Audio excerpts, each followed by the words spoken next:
Heyo. Boom. Hello. We made it. How's it going, guys? Silence. Nobody says anything. Well, we gotta wait for it. There's a time. There's a delay. Yeah. Hi guys, how's it going?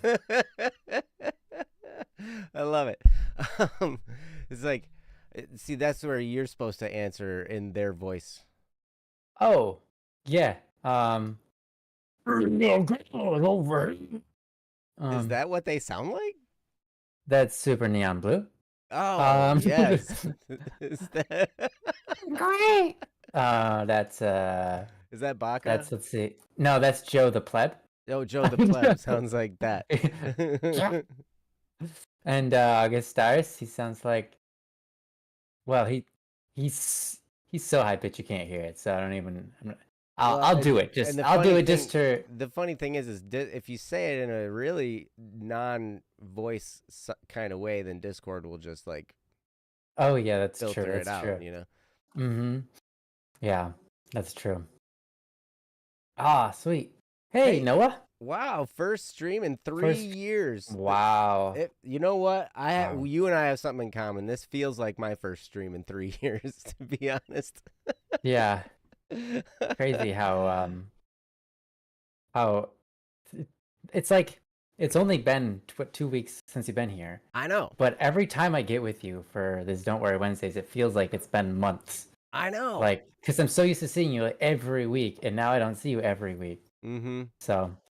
Well, yeah. We usually see each other twice because Wednesdays we have Don't Worry Wednesday, and then Thursday we have BSS meeting, and then but I've been gone for both of those every other week because I've had kid stuff going on, you know, and it's been great, but it's crazy, and there's so much going on. It's like we're cramming so much into these days. Ryan is getting married on Saturday. Yeah, it's coming up. So you've got all kinds of stuff going on. I'm sure like people are calling you and trying to make plans. You know? Luckily not. Really? Wait, yeah, only a little your mom isn't like. Yeah, my mom is. Okay, I was like, dude, like. Yeah, of course, but yeah, it's not too bad though. It's not like constant. Like. We gotta do this. We gotta get this. We gotta have this. Da da da da da. Have you done this? Have you done this ready? Yeah, I can totally. We're very blessed that we could give a lot of that over to my mom because she's like, "I'll do the party stuff. You guys take it easy." I'm like, "That is great." Yeah, because and she's a great hostess and a great party organizer and all that. Yeah, stuff. She's so good she knows. She is. She knows what she's doing, and yeah, she's great at it. Yeah. Yep. Yeah. Yeah, it's always fun going over to their house, you know, because like they've got the perfect snacks, they've got the perfect hors d'oeuvres, you know, whatever you want to drink, you know, all that stuff, and it's just everything. She just, it's kind of like, and she talks about how bad she is at it. Well, she only thinks she's bad because she's not as good as she used to be, and the only reason she's not as good as she used to be is because she gets tired now. Not just because she's old, but because of her Lyme disease. So, she looks at what she used to. She's not. Yeah, she's not really that old, and that's she's not older the problem than she was, but she's not old. Yeah, well, she's comparing herself to like, you know, when she was 30 and 40. So, you know, it's like it's not very fair when you're nearly 60 or something like that, and you have Lyme disease, and it literally is like your muscles don't work, and you can't lift your arms past your shoulders, and your feet hurt so bad that you need to wear special kinds of shoes, and it's like, yeah, of course you're gonna think you're not as good, but don't call yourself bad because you're still better than everybody else. So it's true. She does such a great job. But yeah, so. Awesome. Hey, so I see in the chat so far we got Saule, we got Noah, we've got Super Neon Blue, we've got Baca, August. Welcome, guys. I saw Mianglios and Miaulido in here earlier. If you guys are still here, welcome. It's great to see you guys. It's great to be back. It's great to, you know, I had last week where I was gone. My youngest son and I went to Cedar Point. I don't know if you guys like roller coasters or not, but man, if you like roller coasters, That honestly, I mean, there are a lot of great theme parks. Jehoshaphat's in my Discord server was talking about a couple of ones down south that they've got some good rides, but Oh yeah, I'm telling you, man, for just a sheer collection of roller coasters, Cedar Point is it. it's hard to beat Cedar Point. It is. It's just I don't think I mean I've never been to a theme park that's better than Cedar Point. Mm-hmm. They Yeah, just got so many. They've got yeah, 18 roller coasters, and like and they're all it's kind of funny too bangers. Like they're because world record holders. Like they always break world records with their roller coasters. It's crazy. yeah, it's amazing. Even like some like highly rich, like you have all the money in the world to throw at anything they want. Disney World doesn't even hold up, not even close Nah, to Cedar Point. nah, Yeah, nah. Well, it depends on what you're after. They don't do yeah, a whole lot of sure, theming. Like okay, so Disney has the theme yeah, aspect, all the Disney yeah, themes and all that kind of stuff. And like right, Universal and all these, they have themes for all their stuff. Cedar Point doesn't really have much theming going on. They've just got great roller coasters. yeah. That's true. That's true. And yeah, it's fantastic. Just banger ride after banger ride. Like they're all over the place, man. It's crazy. Yeah. We walked 21 miles Wow. in one day. Jeez, that's enough. Back and That's forth and enough, back Joe. and forth. Oh my gosh. Yep. My son had he had his steps counting thing, He was counting Mm-hmm. his steps. And yeah, 21,000 steps. No, 41,000 steps, which, Forty-one thousand. it's about 2,000 steps per mile. Amazing. Wow. So, yeah. That's incredible. Yeah. All right. Oh, Mialado, that's cool. Well, I'm sure we'll do your topic. We've got a handful of these topics. So actually, we're talking about us. This show is not about us. Yeah, it's not. It's not. But, it's great to be here. Welcome to Don't Worry Wednesday, a show that's all about you guys, except for when That's we're right. talking about us. That's right. And Ryan's mom. Yeah. Yeah, Noah, yep. Disney's big. Disney's big, and there's a lot of stuff to go and see and all that kind of stuff. Yeah. Mm-hmm. I've only been to Disney once, and I've been to Epcot and MGM, those two parks. Epcot is honestly, I love Epcot. Yeah, Epcot's Epcot's awesome. cool. Epcot's so cool. I mean, you can trash talk Disney and Disney World if you want, but I really like Epcot because it's just like I don't know. It's like you get to go around to all these different cultures and eat and enjoy it, and just I don't know, explore. It's awesome. Yeah, every park kind of has its own charm, Mm-hmm. You go to these different places and they're cool. They're kind of expensive and they're usually crowded and all that kind of stuff. But hey, Yeah. it's still fun. Yeah. But yeah. Right. So anyway, but yeah. So this show, if you have a topic you'd like us to discuss, this show is about if you got something you're going through, got some kind of issue, got some kind of challenge going on, feel free to let us know. Let us know in the chat. You can let us know. You can go to don'tworrywednesday.com. You can click the submit a topic button in that on that website and fill out the little form, and we will get your topic. We'd love to talk about it. We are not professional therapists. We're not professional counselors. We're not attorneys or policemen or judges or any doctors or whatever. We're none of that. But we have had a fair amount of life experience, and a lot of times, really, you're smart enough to figure a lot of this stuff out on your own. If not, then maybe there have been a lot of times when I've needed to talk to a therapist, and maybe you're in that boat too. And there are a lot of situations where it'd be good to find a therapist and to work through some of this stuff with a professional. We are not professionals, but we're going to do our best to be your friend. We're going to love you. We're going to hopefully help you feel okay in whatever the situation is that you're going through, because sometimes that's all it takes is just a little bit of outside perspective, A little bit of encouragement, a little bit of love, a little bit of knowing, hey, there are people that have your back. There are people that, have been through stuff before and maybe have a little insight. Sometimes that's all you Mhm. need. And then you can get things sorted out and get back on track. A lot of times we're blinded, like when we're going through something that's really challenging, we get stuck in the midst of it and we're surrounded by it and it's like coming at us over and over. It's like crazy. And Yeah. so, you know, it's hard to see the whole picture when you're stuck in the middle of it.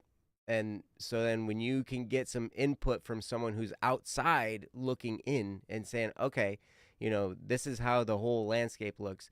Man, there have been times when mentors and friends have done that for me, and it's been super duper helpful. So yes, Saule put the link in the chat there for you. If you'd like to send us your concern, type it out or on our website, don'tworrywednesday.com, and we'd be happy to do your topic. So, as I said, it's Yeah. great to be back. Noah, you haven't been to Cedar Point, I see. I do have to say, no, my favorite ride is at Disney World, which Cedar Point can't like match just because it's a perfect Disney ride, is Splash Mountain. Splash Mountain is awesome. What is But splat? What is the premise? Is it like a is it like a go down a big hill and splash at the bottom, or is it like a yes, but the thing is it's you get in this roller coaster, it's a log, and you kind of go down this river, and it's a very calm ride. And you go through these kind of like dark tunnel cave areas, and through the whole thing, there's these puppets that they're not like puppets, like with your hand or whatever, but big, full, like life-size kind of like puppets telling, animatronics, like yeah, animatronics. Thank you. like Yes, Five that's what Nights it at is. Freddy's? Like, Yeah, but not scary. They're well, I suppose one part's a little scary. But anyways, yeah, animatronics where they're telling a story basically. You get to see the different scenes of well, the story that happens and unfolds in front of you. And towards the end of the ride, everything sort of takes a turn for the worse. And then these birds start laughing at you and cawing and they're crows and whatever. And then you fly down this big waterfall, you know, and you get splashed and everybody gets wet.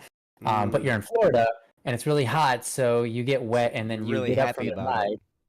Yeah, you get up from the ride a little bit soaking wet, and then you get by the time you get to your next roller coaster, you're dry because it's all gone. It's just It's just vaporized off of you. It's great.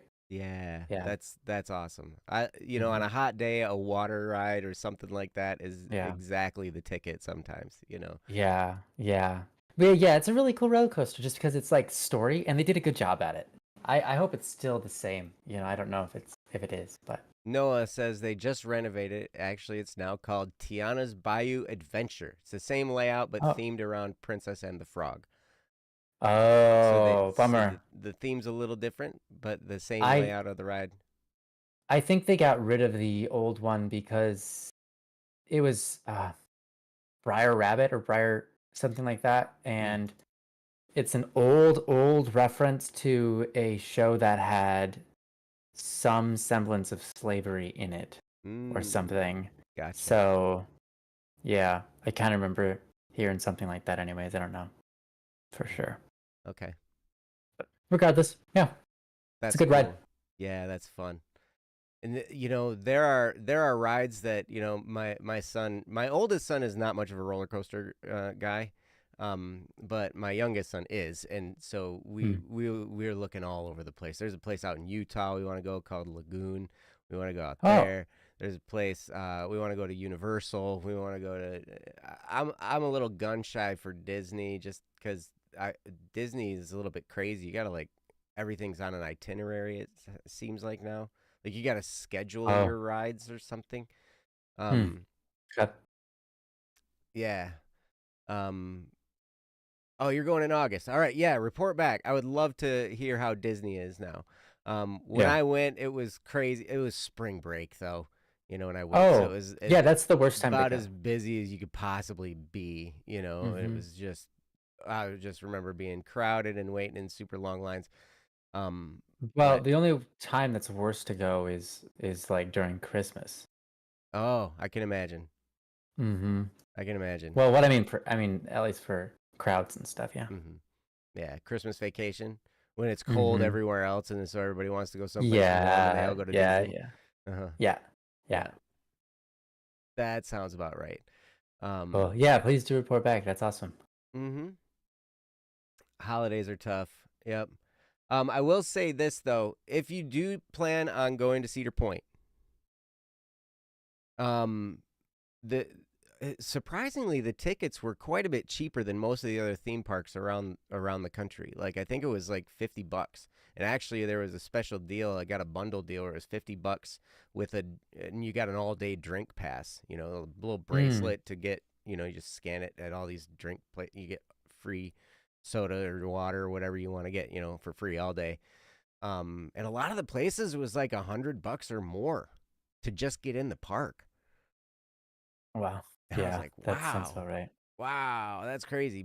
So if you go to Cedar Point, you get in for cheaper, but I highly, highly recommend getting a fast pass or the fast lane, which is the bracelet that lets you skip the line. Yes. Otherwise, you're Yes. gonna be standing in line for a long time. Um, You can't even like do Disney rides if you don't have the fast pass. it's true, like There. because you end up standing in line too long, and you know. And people who have fast pass lines end up cutting in front of you, so you never get a chance. Like Mm-hmm. the line isn't actually like it is slowly getting shorter, but also because it's ever growing at the same time. It's not like you're behind 200 people. It's like you're behind 2,000. Yeah. Well, it was interesting at Cedar Point. The staff was really good about letting the same amount of people from both lines in Mm. to the gate area. Mm, mm. So they'd let the fast lane people in. They'd let a certain number, and then they let the same amount come through the other line or Oh, whatever. So they were that's pretty nice. good about keeping things equal, or That's even nice. sometimes they'd even let more in from the slow line.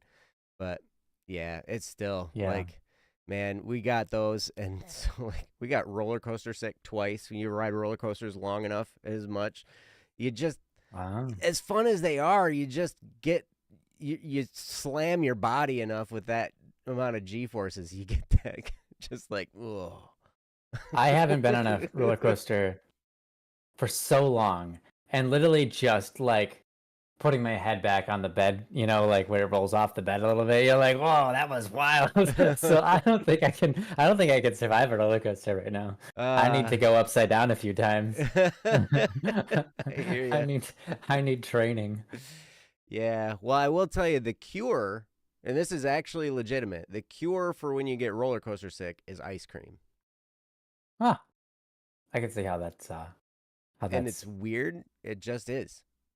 I don't know if it's I'm sure it's true. yeah. Well, like I've tested it multiple times. It's just true. It just is. You go and you get that queasy. I don't know if I can get on the ride. Okay, it must be time to get some ice cream. So you get some ice cream and then you feel great, and then you go ride That's some more weird. rides. Because you see, ice cream is so intense with sugar, Uh it huh. makes me feel queasy sometimes. So it's surprising that that helps you.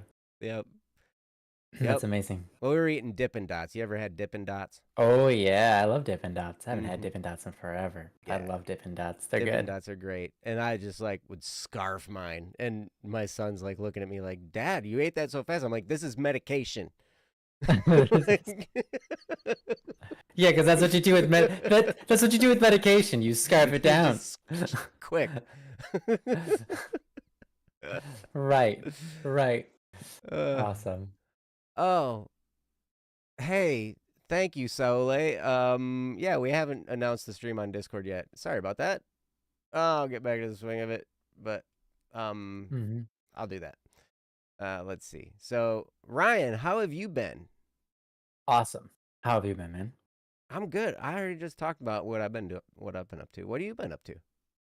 Um, enjoying myself, Yeah. working. Been recently getting into some coding stuff for a game or Oh, two. Yeah. really? So, yeah, I guess it's two games. That's So, cool. yeah, learning some C++ again, and that's been fun. Um, But yeah, it's cool. That's what I've been into. What I've been up to. Yep. I guess that's just last couple of days, and then days before that, I don't know. It's hard to remember. Well, I figure you've been like knee deep in getting ready for this big event this weekend. Well, yeah, but there's only so much there to do. Like get a suit. I got a suit recently. Just picked it up today. But it was in the, he was getting ready for me for a while. And, is it a tux or a suit? It's a suit coat. It's a suit. Okay. It's a suit. Wait, a tux involves a what?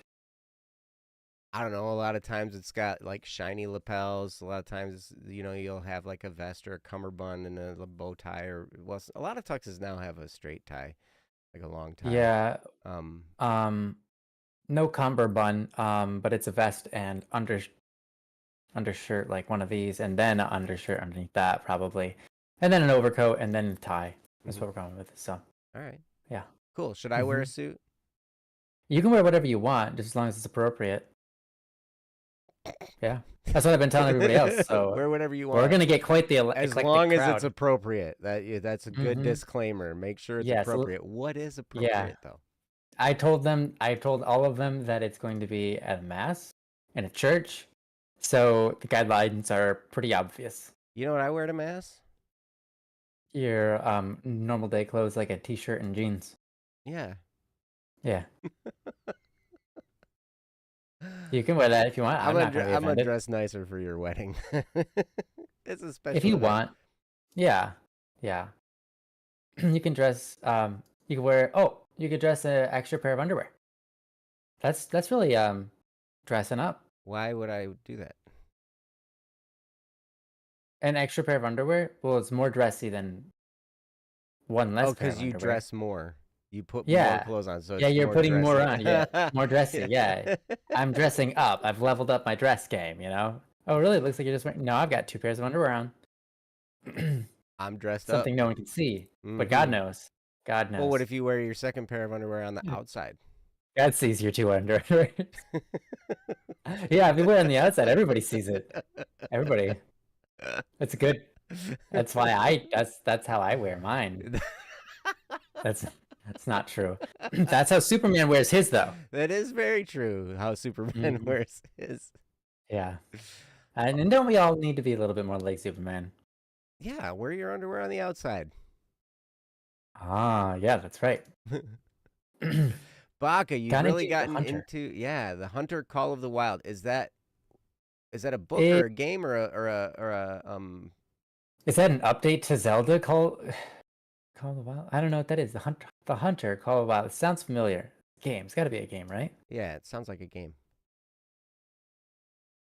The holes in one underwear would be covered by the other underwear. Boom. Yes, boom. Yes, boom. That's it. Yeah, perfect. Yeah.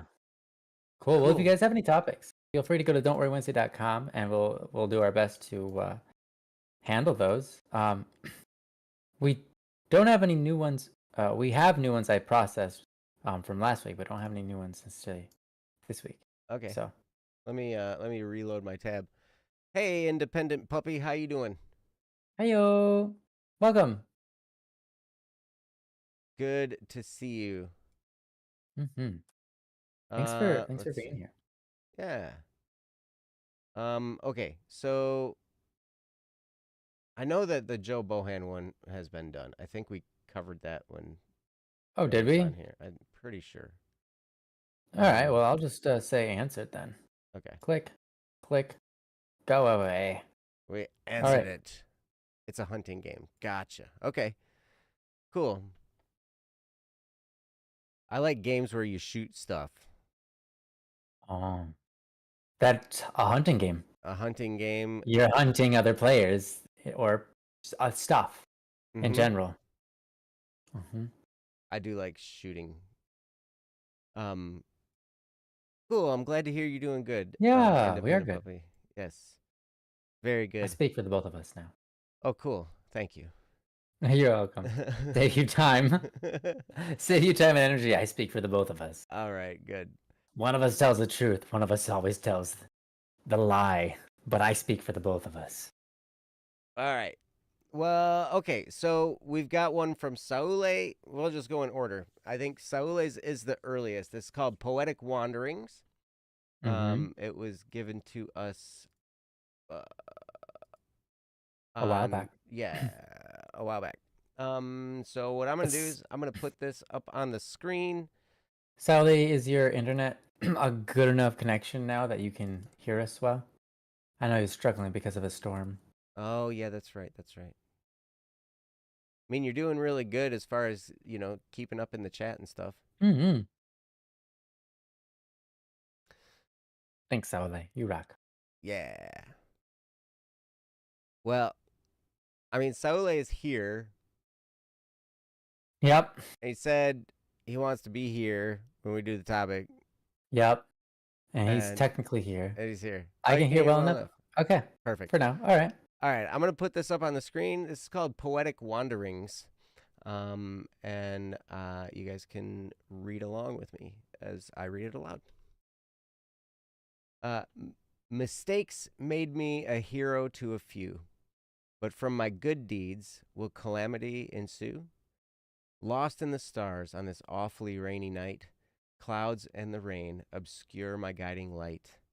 Tangent to the present, shrouded by my mind, normal to the past, and to the past I'm blind.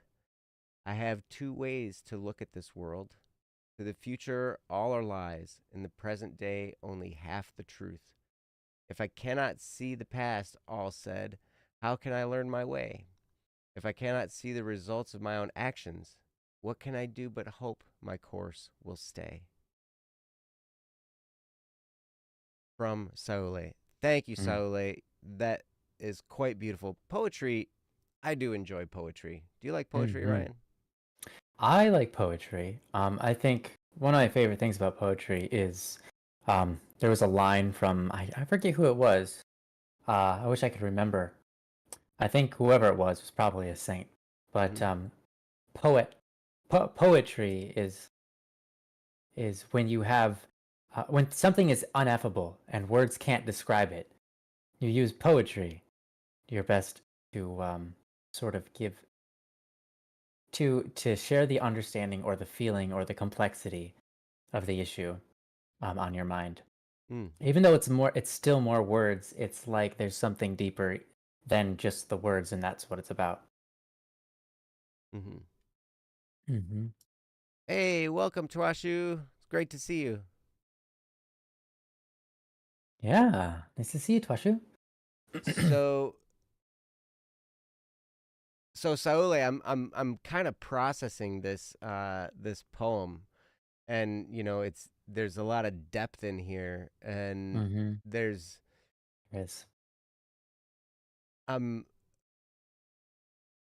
yeah, it's one that makes me think.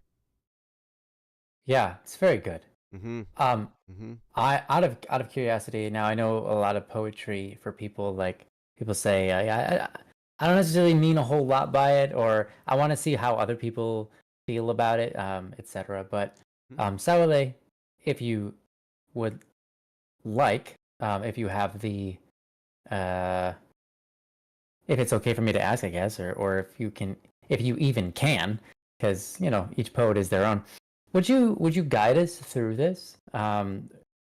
What exactly is the overarching feeling you're having here that you want us to talk about, if we can do that for you? Or the overarching experience or whatever. Obviously, this is beautiful poetry, but a lot can be pulled out, and people's opinions can guide them into different ways of understanding. So. Okay, here we go. If I'm struggling to learn from the past, how can I make sense of my own actions going forward? Sure. Yeah, and that's kind of what I got from the end bit, for sure. Okay, cool.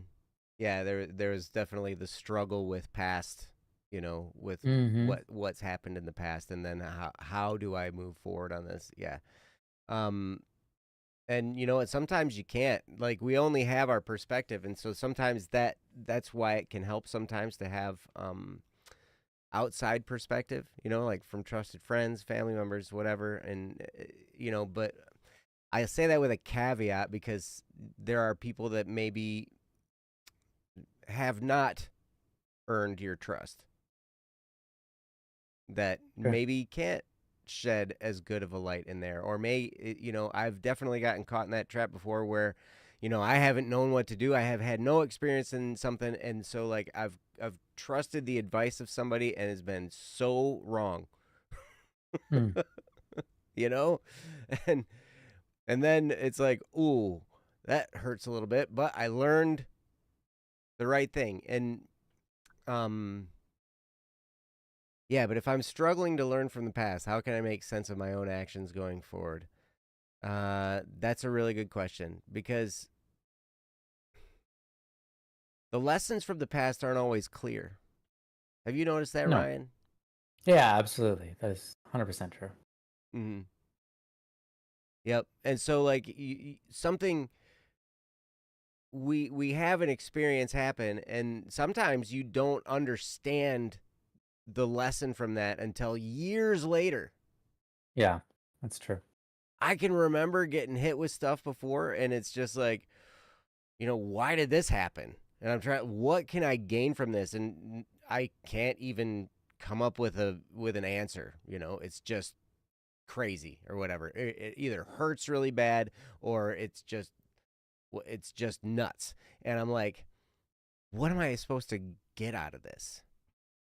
What? And from that position, Mm-hmm.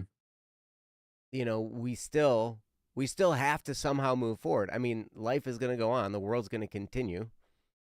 Time is going to continue to pass. And so you got to do something. And so you just keep going.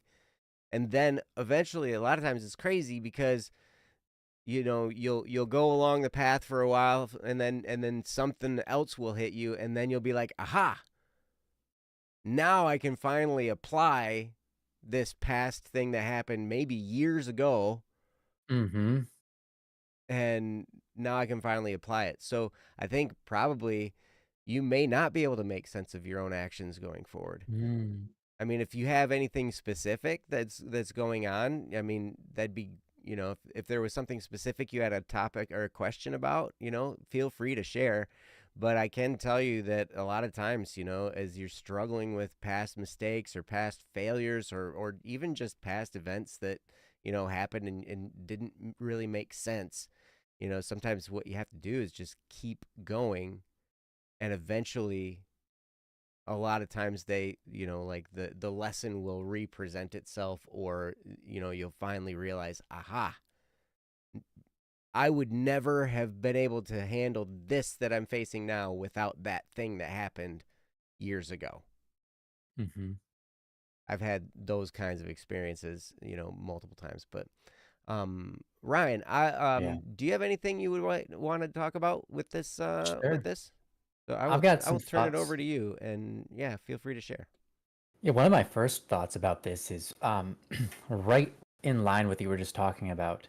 And also what Neon Blue said is an interesting experience too, when you learn a lesson and then years later you find out that wasn't right either, but it did get you through some amount, or just kind of just misguided you. But here's what I immediately brought to, and it's something similar to what you were talking about, Joe, is the Book of Job. Hmm. I'm now, Saule, I'm not sure if you're familiar with the Book of Job. It's a book in the Bible, but I also know that not everybody has read the Bible, and not everybody has read the what the I don't know a better way to say this. The Protestants took out the Apocrypha texts within the Bible. That's not deuterocanonical though. That's not it. Job isn't Oh, part of okay. that. I thought they took Job out. No, they did not take Job out. Oh, okay, so it is then. All right, so it's just in everybody's Bible. Great. So in Job, if you have tried to read that one so many times and never made it very far. Okay, fair enough.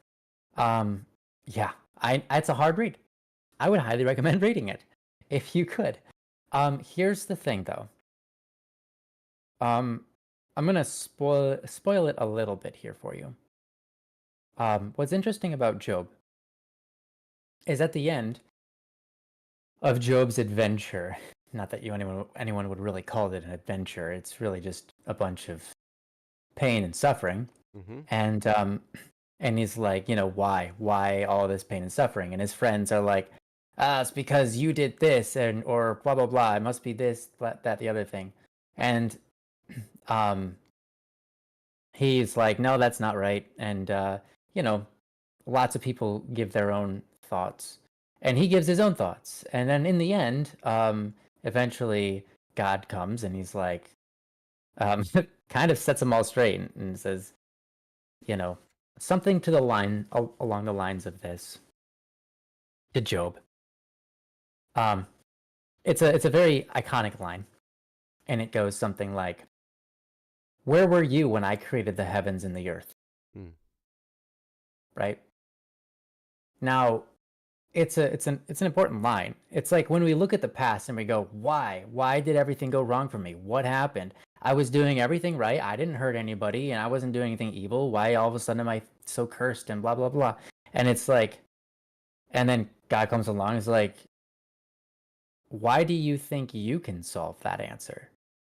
Why do you think you can make sense of your own past? Why do you think you can know everything?"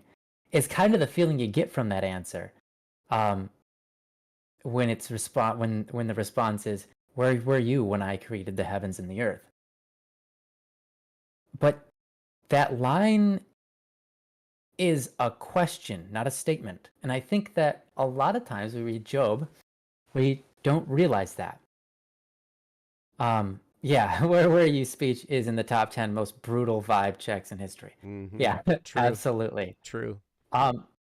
So what it's interesting about it is God asked a question. He's like, "Where were you when I created the heavens and the earth?" The answer anyone would say was like, "I wasn't here. I wasn't the one creating it. So obviously your point is that I don't know what's what."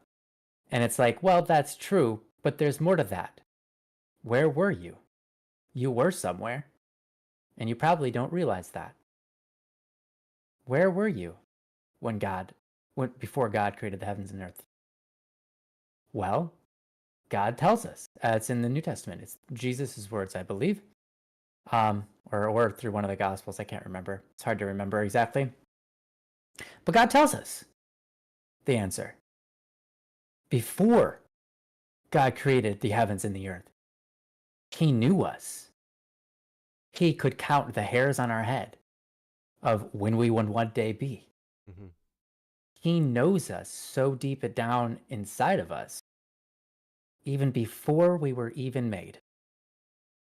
So when God asks the question, "Where were you when I made the heavens and the earth?" the answer to that would be in God's heart, and He made the heavens and earth for you. So where were you? You were the whole point, to some larger degree than you probably realize.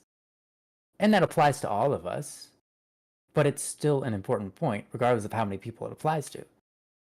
So it's super brutal, but at the same time, it's also the most important and loving line probably in all of the Old Testament.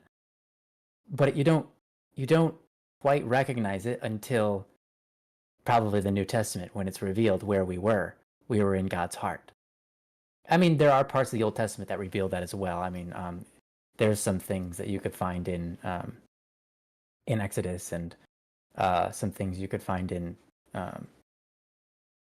I don't know. Well, anyways, doesn't matter. So my point is, though, when you ask questions like this, like I can't make sense of my past, how am I supposed to know what to do going forward?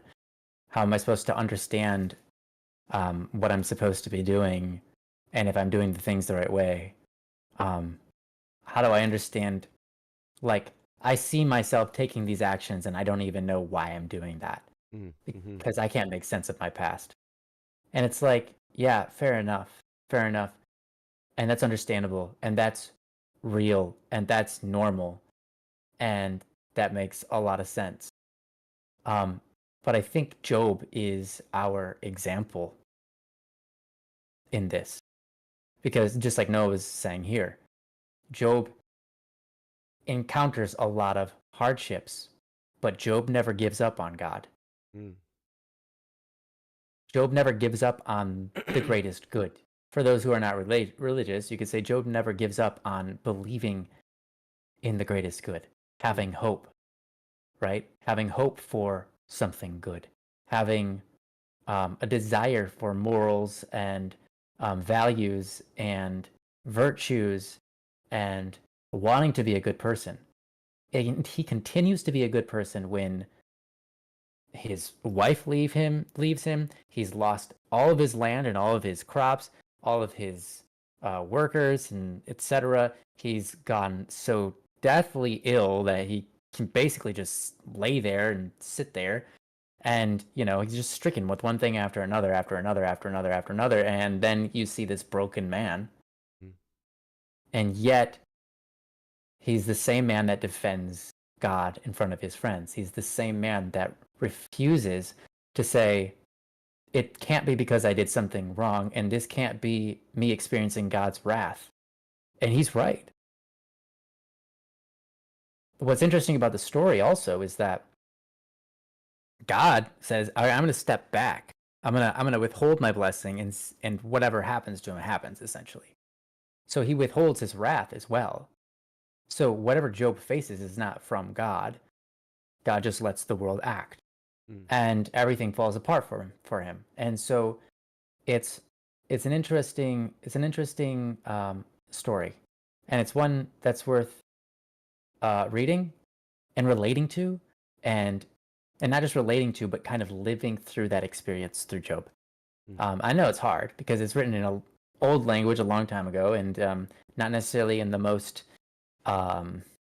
entertaining of ways, and but it's a great and important story that that anyone who's Christian or a Jew or whatever, Muslim, I suppose, as well, should take inspiration from, and should recognize that Job's done it right. Even though he doesn't know the answers, Job's done it right. Even though Job can't make sense of the past and why everything went against him, and therefore can't understand the future or where to go or what he should be doing and why he does the things he does, he's in that position, and he does the right things. And what is that? Well, doesn't give up on believing in the good, doesn't give up on God, doesn't give up on just the spirit. So I would suggest that's a good example, and also recognize that though we're here to shed our wisdom on things, sometimes the best wisdom we can give you is we can't know everything, but there are certain things we can be sure of, and it's wise to chase after the good. It's wise to not let yourself be sucked into the abyss, because the abyss is nothingness, and it doesn't get you anywhere good. It's wise to follow God. It's wise to hope. And so, when you don't know, don't stop hoping. And that hope will ultimately create your path forward. It's kind of how it works. Because things will align with what you hope for, which are good things, and those good things will be opportunities for you, which you can act on, and you'll continue forward, even though, you'll make a lot of mistakes, and not everything will be perfectly as you plan, and so on and so forth. So, yeah. I guess, Saturday, the last thing I would say is feel free to read Job. But yeah, that's what I got. Thanks, Joe. Thank you. Feel free to read Job. It's like Ryan just described it all. It's pretty wild. It's a wild ride, and it's not necessarily easy to read. It's not. I mean, you got a guy who goes through all this crazy, like basically his world falls apart in the first chapter or first two chapters or something like that, And then the rest of it is like he's sitting there asking why, and his friends are all trying to give him an explanation. His wife's trying to give him an explanation, and like finally got answers and doesn't actually answer the question. Right. His answer to the question is a question that makes you have to read the rest of the Bible and then also solve that puzzle, because you have to remember that question was even there. Right. But it's really the mystery of suffering, right? It's the mystery of these things that happen to us. And sometimes there is no reason why. Sometimes the reason why is somebody else's free will got imposed upon you, And so, and that's it. And then there's nothing that can be, oh, Noah. It's such a strong story, even to this day, that there was a movie recently based on Job called The Shift. It was pretty cool. Okay. Oh, wow. I didn't know that. Yep. It is a long book. You're absolutely right. Yeah. You're absolutely right. But, like it's also funny because you got all kinds of stuff in here. You got a guy who's an innocent person, and he's like going through all this crap. Mm-hmm. You got this, he didn't do anything wrong. And he's got all this bad stuff happening to him. And then all of his friends are coming up, well, you must have done something bad. And he's like, I didn't. And they're like, you must have. Like, this wouldn't have happened to you if you hadn't, right? And they're like, what kind of crap friends are these? I mean, right? Seriously, what the heck? Even his friends are crap. Well, God comes in and chastises them too. Like he's just like, you guys are all full of crap. That's the first thing he does. Yeah. So remember how we said at the beginning of the show, or at the beginning, where sometimes the advice you get from people isn't the best advice. Well, that you got that in this book too, where it's like you got people giving bad advice to their friend, right? And it's because they don't know any better.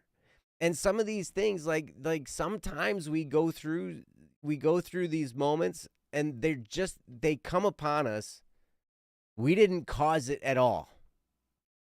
It just happens because somebody else made some kind of a decision. I've had friends, all kinds of stuff. We've talked about different. I was just with Katie Rose, my co-host for the Rebels for Hope podcast. We were recording a podcast yesterday. We were talking about different healthcare systems, and she was talking about how great Germany's was. And I'm like, man, I got a friend in Germany that's kind of fallen in the cracks and is having a struggle, So even that's not perfect. But these things are not like, it's not like any of us decided that this was going to be the way it is. These things were just thrust upon us as the way it is. Twash you. I got you. And so, but like, so then what do you do? I don't know. It can be tough. And I'll tell you what, the biggest enemy, and I've fallen into this trap too, the biggest enemy is despair. And sometimes when you fall into that, you can't even help it.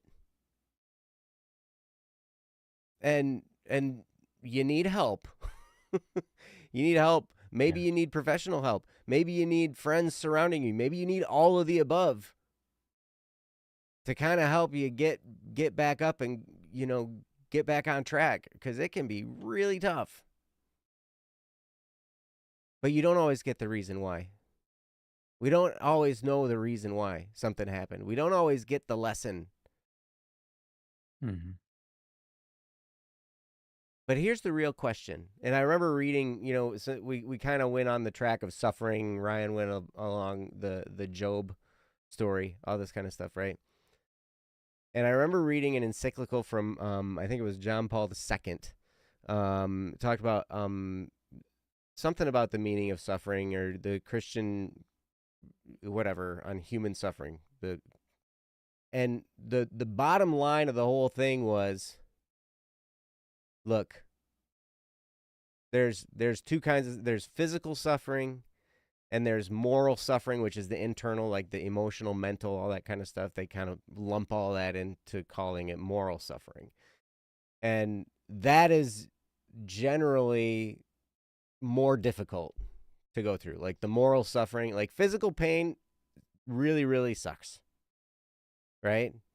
But the moral suffering is the one that strikes deeper, and it's more difficult to navigate and all that kind of stuff, right? And even in the midst of all that, the question isn't why did this happen, or can I get back at the person who did this to me, or is this somebody's fault, or what, like all that stuff. Suffering is here. And a lot of times it's as the result of people's decisions that we had nothing to do with, and we're just caught in it. Maybe it is a direct attack on us. That happens too. But the question is, in the midst of that, can you still love? And I think, that's another lesson we can pull out of the Job story too, is Job still maintained virtue. He still maintained his integrity. He still maintained all this, even though he was in the midst of that suffering and in that pain, right? So the question is, in the midst of this, can you still love your neighbor? Can you still serve? Can you still act like the Good Samaritan? Love your neighbor as yourself, and be good in the world in the midst of that suffering. Mm-hmm. And when you do that, there's redemption that can happen too. You take that suffering and it can get flipped upside down, and something better than what was before can grow out of it. Mm-hmm. We see that all throughout our lives. If we pay attention, we will see it. That sometimes the best things that happen to us would never have happened if some really crappy thing didn't happen to us before. Something really painful comes our way, and it's like, oh my gosh, this is so awful, and everything like that, and you're in the middle of it, and it's terrible, and it sucks. But then something grows out of it that never would have been possible without that hardship happening. Mm-hmm. And it makes your life and people around you's lives better than they were before. But it never would have happened if the crappy thing hadn't happened. And it's kind of weird. Like if you pay attention, you'll see this happen throughout your life. As your life moves on, and you go through things and you're struggling to understand, why did this happen? How can I make sense of this? Sometimes you can't make sense of it. But if you can keep moving forward and continue being a light, you can see good grow out of the worst things.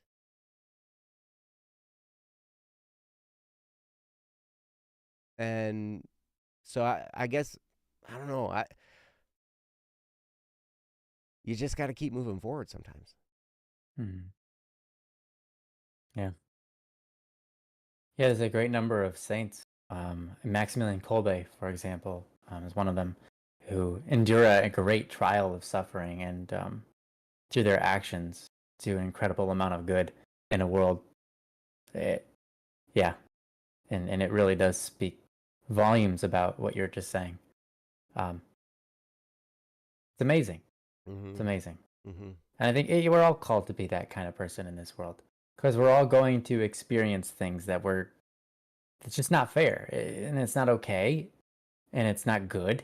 And then we decide to be good in spite of whatever happens, and not bitter. And we just decide that, whatever comes our way, we're going to be the best we can.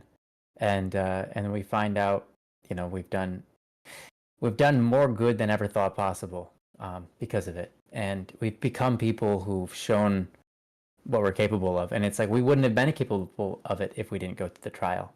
So, yeah, you're right on. Very true. Twashu, they sent you a bill yesterday where they're like, hey, 1,000 euros per month, please. What? Oh, am I a bit quieter than usual? That's possible. I could be. Maybe I'm just not yelling enough. And you might be louder. We're struggling with volumes, all kinds of stuff updated, like OBS updated and different stuff, and so it was kind of a challenge to get through. Oh my gosh. Insurance, man, I'll tell you. I want to kick insurance. Yeah. Joe and I are not fans of the insurance scam, so Speak up. uh, Do I need to speak up more? yeah. If I do this, is this better? If I do this and I do AMSR, ASMR, ASMR, yeah. ASMR. Speak up. All right, cool. I'll just eat the mic. Yeah. Oh, none of that came through Discord, but I'm It sure didn't it come was through lovely. you. They heard it. Yeah, I'm gonna have to play that back. It It's must have just been so beautiful and glorious. making mouth noises. It was too glorious for Discord to even handle. It was Yeah, like they're like, error. nope, we're not doing it. Mm-hmm. Yeah. So okay, well, cool. So Saule, yeah, man, it's a great reflection, Yeah. and I love the way you worded it. Digs deep, and it's great, and it really does show. It asks the question, how do I go forward? How, like, what the heck? All these things happen, and there's this dichotomy of bad and good, and the past, and then how do I move forward in light of the past? And there's this human struggle. You've captured it well in words. Yeah. Yeah, great job. It's beautiful. Yeah. Ryan is louder than usual, but this show is normally quiet, so I think Ryan is at better volume than usual. Well, you know what? I'm going to just turn myself up then. Watch this. Oh. Oh. Oh. It's weird because I think, okay, I'm going to need to crank it to the red. Going to be good. We'll do this. Turn up a little bit more. Ryan will be a little bit louder too. Maybe. Hello? Oh, geez. Yeah, you're forced to have insurance in the U.S. too. It's big. Yeah. And Baca, insurance is there to make a profit off you. It's funny that you're absolutely right. But one of the biggest healthcare providers that I know of is a nonprofit. But they have the biggest buildings in most cities.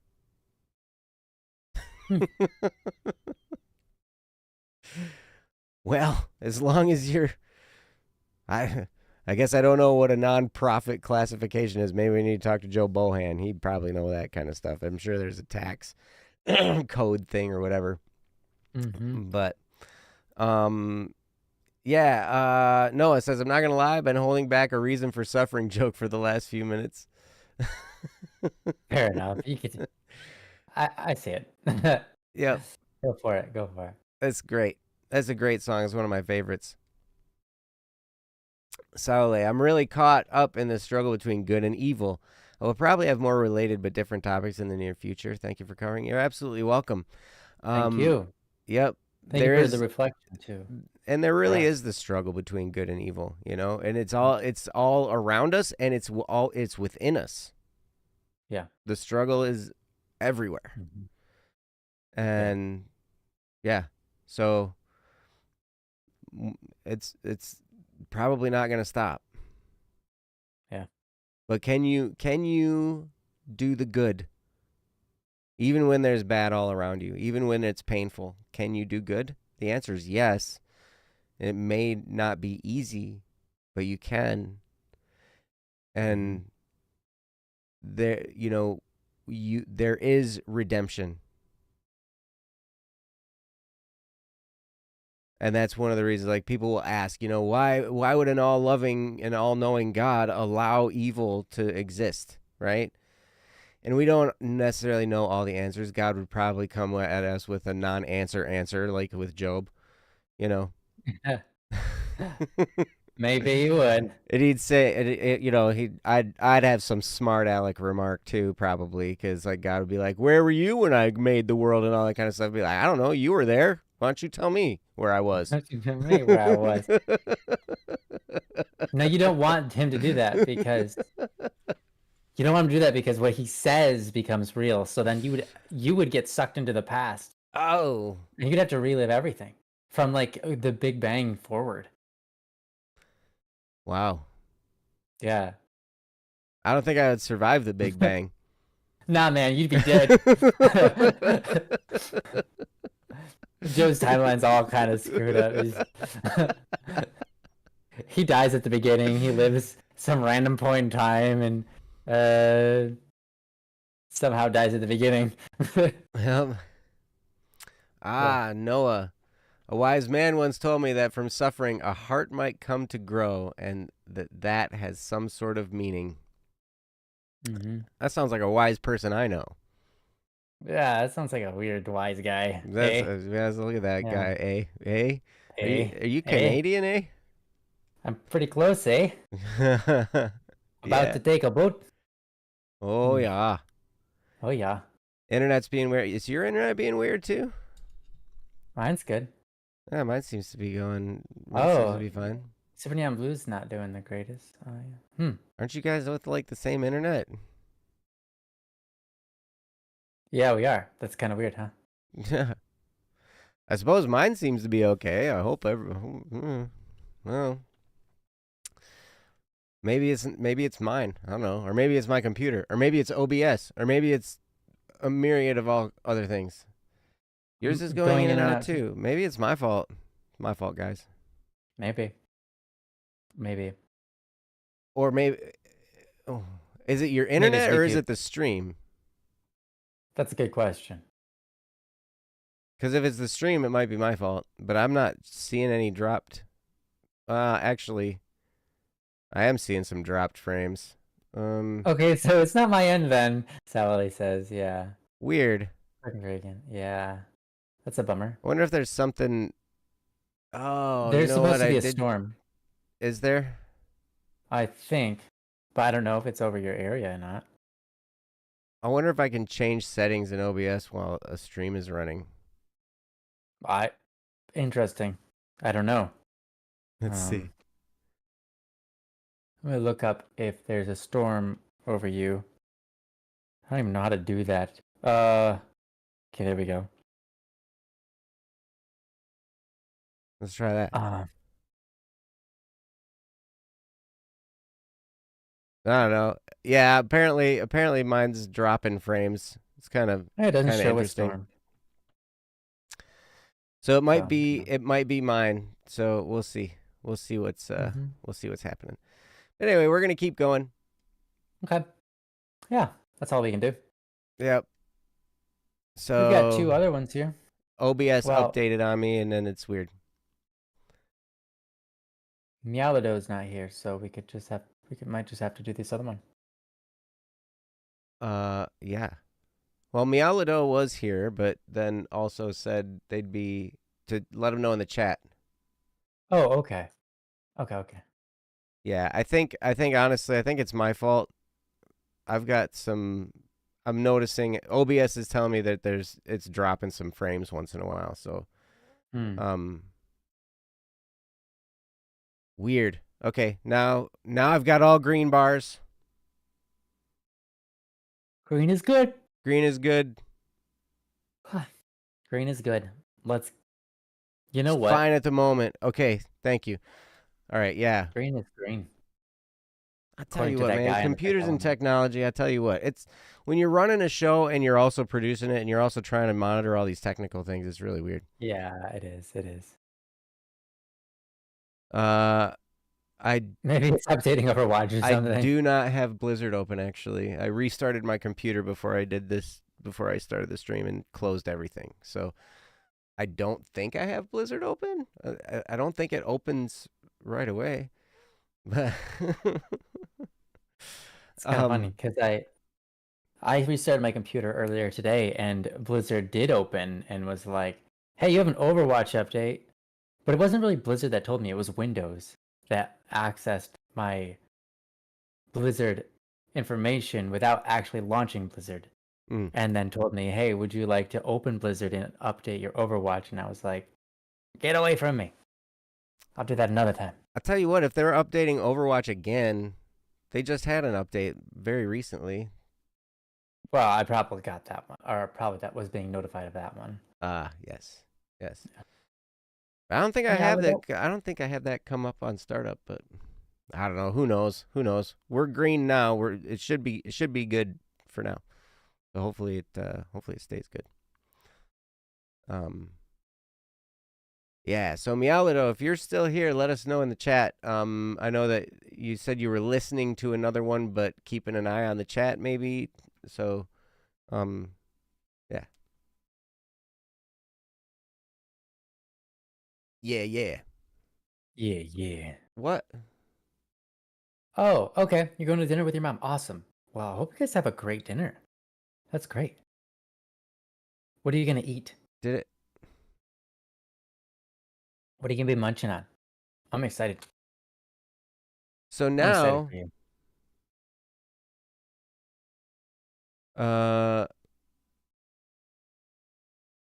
are you guys still seeing us?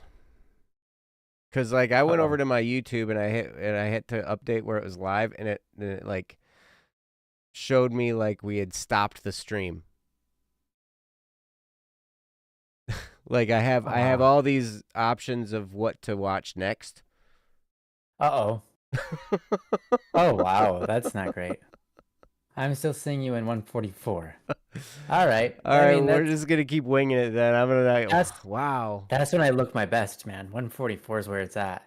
All right. Cool. All right, well, let's move on to the next topic. And we'll see if we can get through this one. Mm-hmm. Good luck, us. All right. So you got the one from Ominous Anonymous with silent blindness. That's right. Withholding Ominous evil. Anonymous. Oh, I like the title.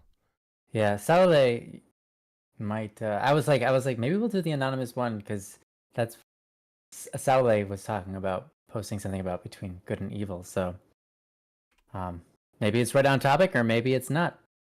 Oh, Mialido said, "Just do my topic." I don't know. Oof.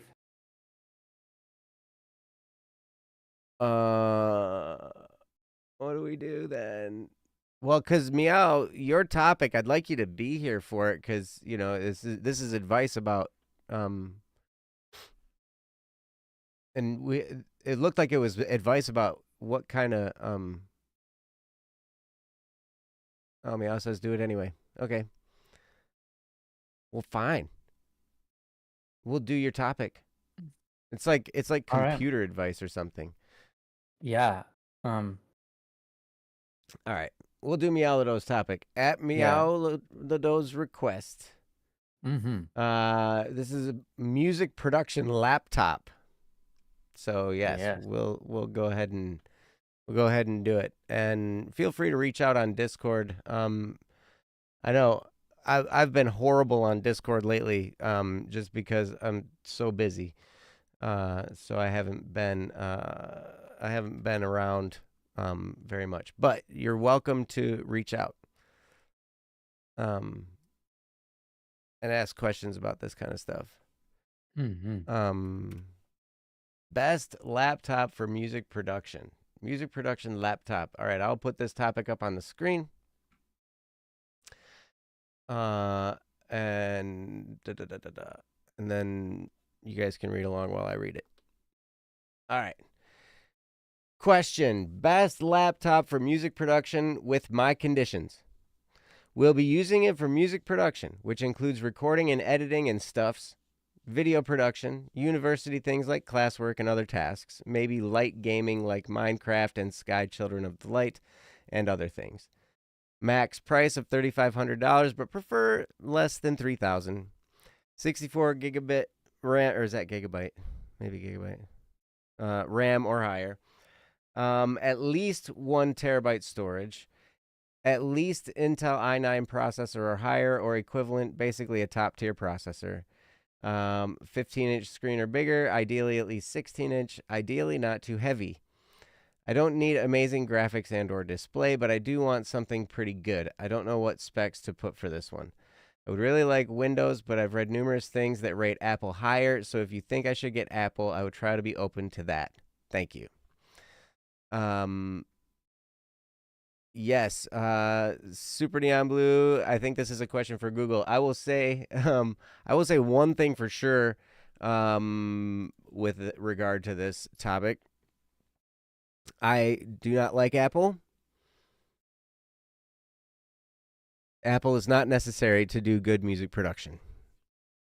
Not by any means. It doesn't. There's no reason Apple would make having an Apple computer would make you make better music. Mm-hmm. And like honestly, I know that we have talked about doing some projects together in the past, Mialdo, and I know we've shared some stuff back and forth, and you know, there's been some of that too, and I still am wide open to collaborating with someone who has an Apple adds some difficulty.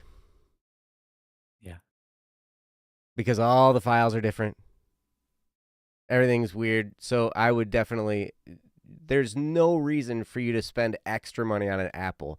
The people who say an Apple is rated higher are people who, you know, they're these old school people that would say, oh yeah, well that's because Pro Tools and Apple, you know, you had to have an Apple with Pro Tools on it, and that was the music production thing. They're so wrong. So wrong.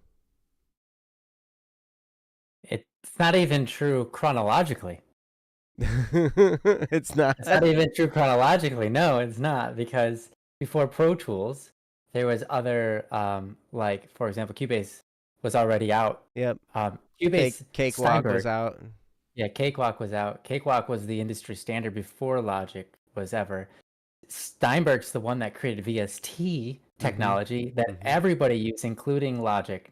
Everybody uses, and Pro Tools, and so on and so forth. Yeah, Steinberg is who made Cubase. Yep.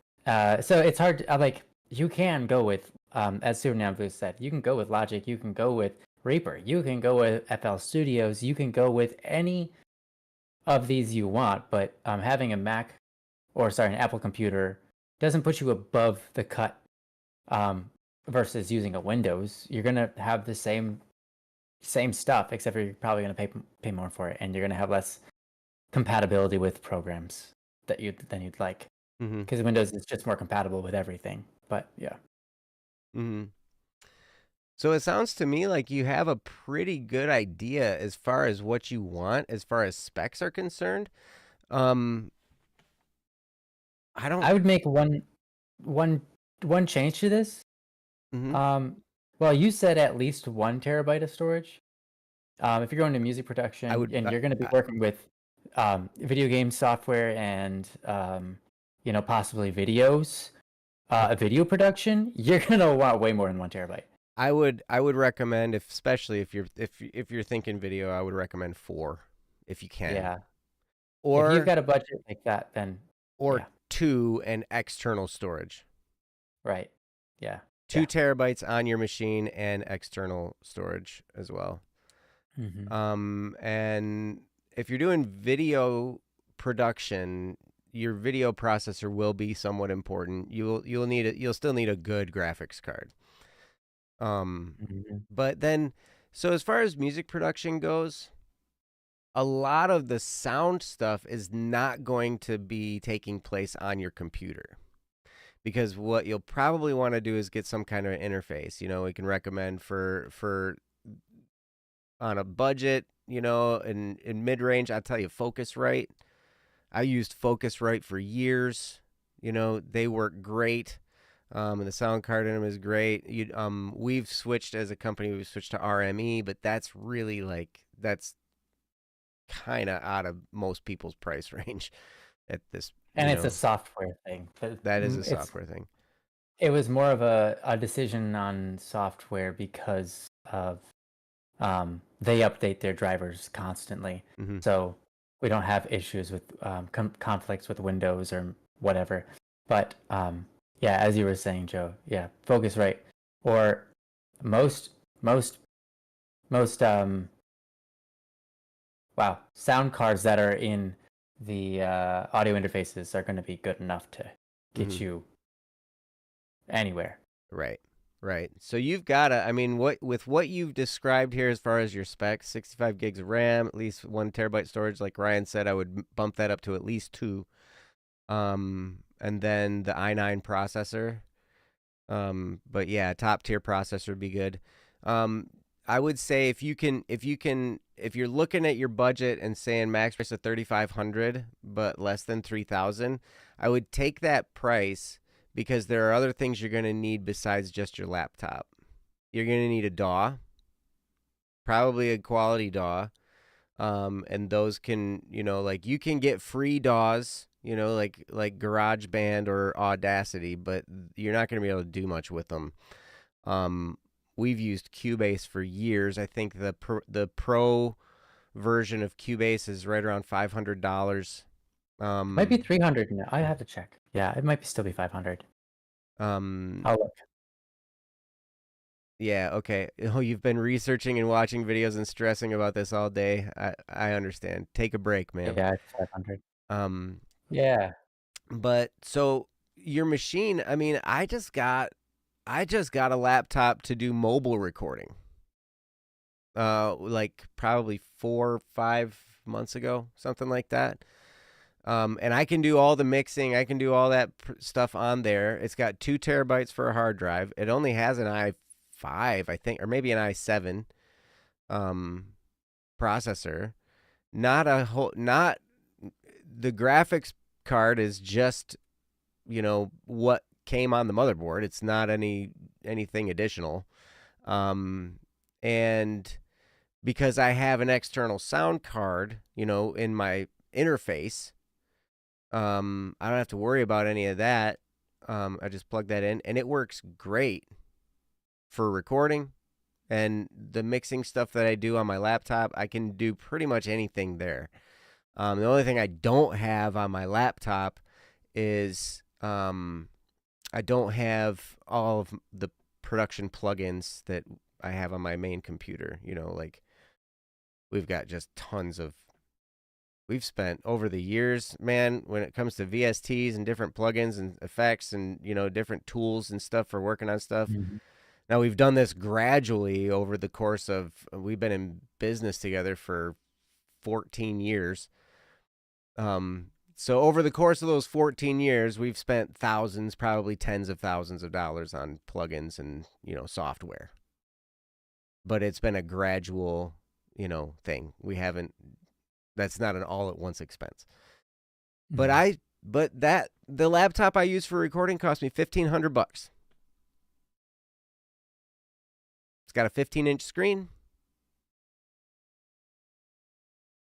and it worked great. Yeah. Now I'm gonna say something here. Are you? As you sure, know, are you sure you're gonna say something?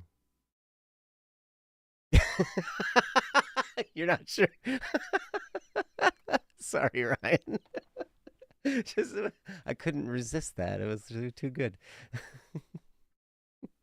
Yeah, I think I am. Okay. I think I'm gonna say something. You think you're gonna say something? All right. Yeah, I think I am. After all that time, it took me a while to decide, but so as you know, I'm a music producer. I've written music. I have an i7 processor, okay? And I haven't had a problem. So, I mean, processor, what it's going to do for you is decide how many plugins you can have running at one time that are really high end on your well, I guess on anything, but in your DAW. And your audio card through your audio interface is what's going to handle most of the audio processing, not necessarily how many tracks and how many instruments, but just the quality and how many you can play at once. Okay, so my point is, you could get away with much less than an i9 and be and not never feel like I'm really pushing this thing. I can put a lot of stuff on my i7, and it's like heavy stuff. It's like gigabytes and gigabytes of audio plugins in one song. By gigabytes and gigabytes, I mean literally hundreds of gigabytes. So, and it's fine. It does cause and here's the thing. at some point, it's like, oh, it's getting a little bit choppy. There's just too much. My processor can't handle it, so I just increase the buffer size from like 25 to 250, and then well, maybe that doesn't handle it. So 250, I go up to 1024, and then if that doesn't work, I can go my buffer size up to 2048, right? So it doesn't matter too much. You can always increase your buffer size. So if the processor is breaking your bank, or if you're trying to decide between a graphics card and a processor, and those two are fighting each other for the price, I would say you can go down a little bit on the processor and go up a bit on the graphics card. Yeah, and your storage. That's my advice to you. That's good advice. Yeah. And Ryan knows. So. I will share with you the link in the chat. That's the link to the laptop that I bought. Right. Okay. Cool. It's an LG Gram 17-inch. And I had to have, one of the specifications I needed to have was a number keypad, you know, like the number pad on the keyboard, because there are a lot of controls, like shortcut controls in the DAWs that you can assign to those, and it's nice to have those there. And a keyboard just doesn't feel complete to me without that. I know that it's like really popular. A lot of people don't have that number pad on their keyboards, you know, they don't like them, whatever. I like them. If I have a laptop without one, I feel like naked and ashamed. Yep. On the floor. Yep. But so it's got a 17-inch display, so which is nice. 32 gigs of RAM, an i7 1360p. So it's got the i7, not an i9. 2 terabyte SSD. It does have Thunderbolt. And then so that's an option. I don't use it. At least not yet. And yeah, it was $1,500. Now this one is not currently available. You know, like laptops, it's so weird. Like the whole laptop builds, they don't stick around very long. So you kind of just have to look at the specs, and you have to like look through and find something similar, you know? Yeah. But this worked great, and it still works great. I use it anytime I go record somebody. And then, you know, and I don't have all the plugins. We've got all the FabFilter brand production plugins, and I use those quite frequently on my home computer. I don't use them here, but I just use the Cubase. Like if I'm going to do some quick compression and EQ or whatever on something when I'm out in the field, you know, I'll just use the Cubase ones, and those work fine for those applications. Absolutely. You know, and the onboard stuff that most DAWs come with, yeah, is plenty good enough to get you really far. Right. You don't have to pay much, but yeah, I think for sure, like you said, there is going to be a big chunk of this price that's going to go into your plugins and your programs. And your audio interface. I would consider getting that too. Yep. So you can reduce from the processor to get better at that as well.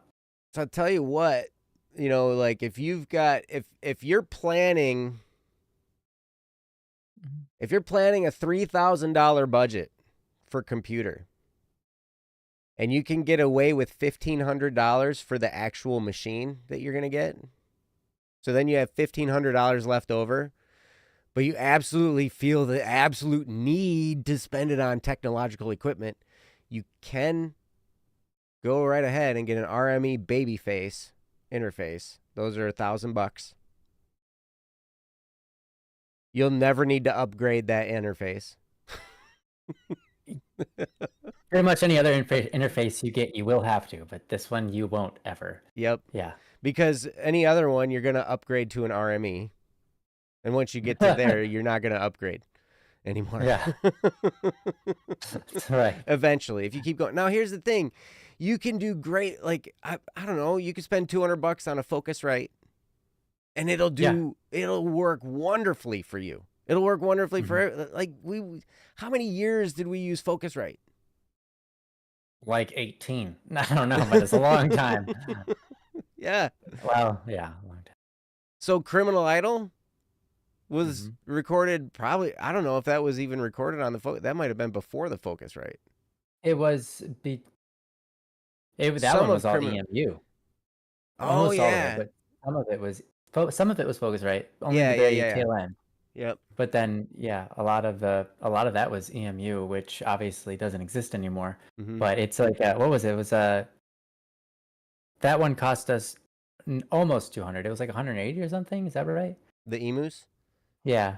Maybe, but those were weird because you had to have a PCIe slot in your computer to plug that into, and then stick a Cat 5 cable into that thing, and it was weird.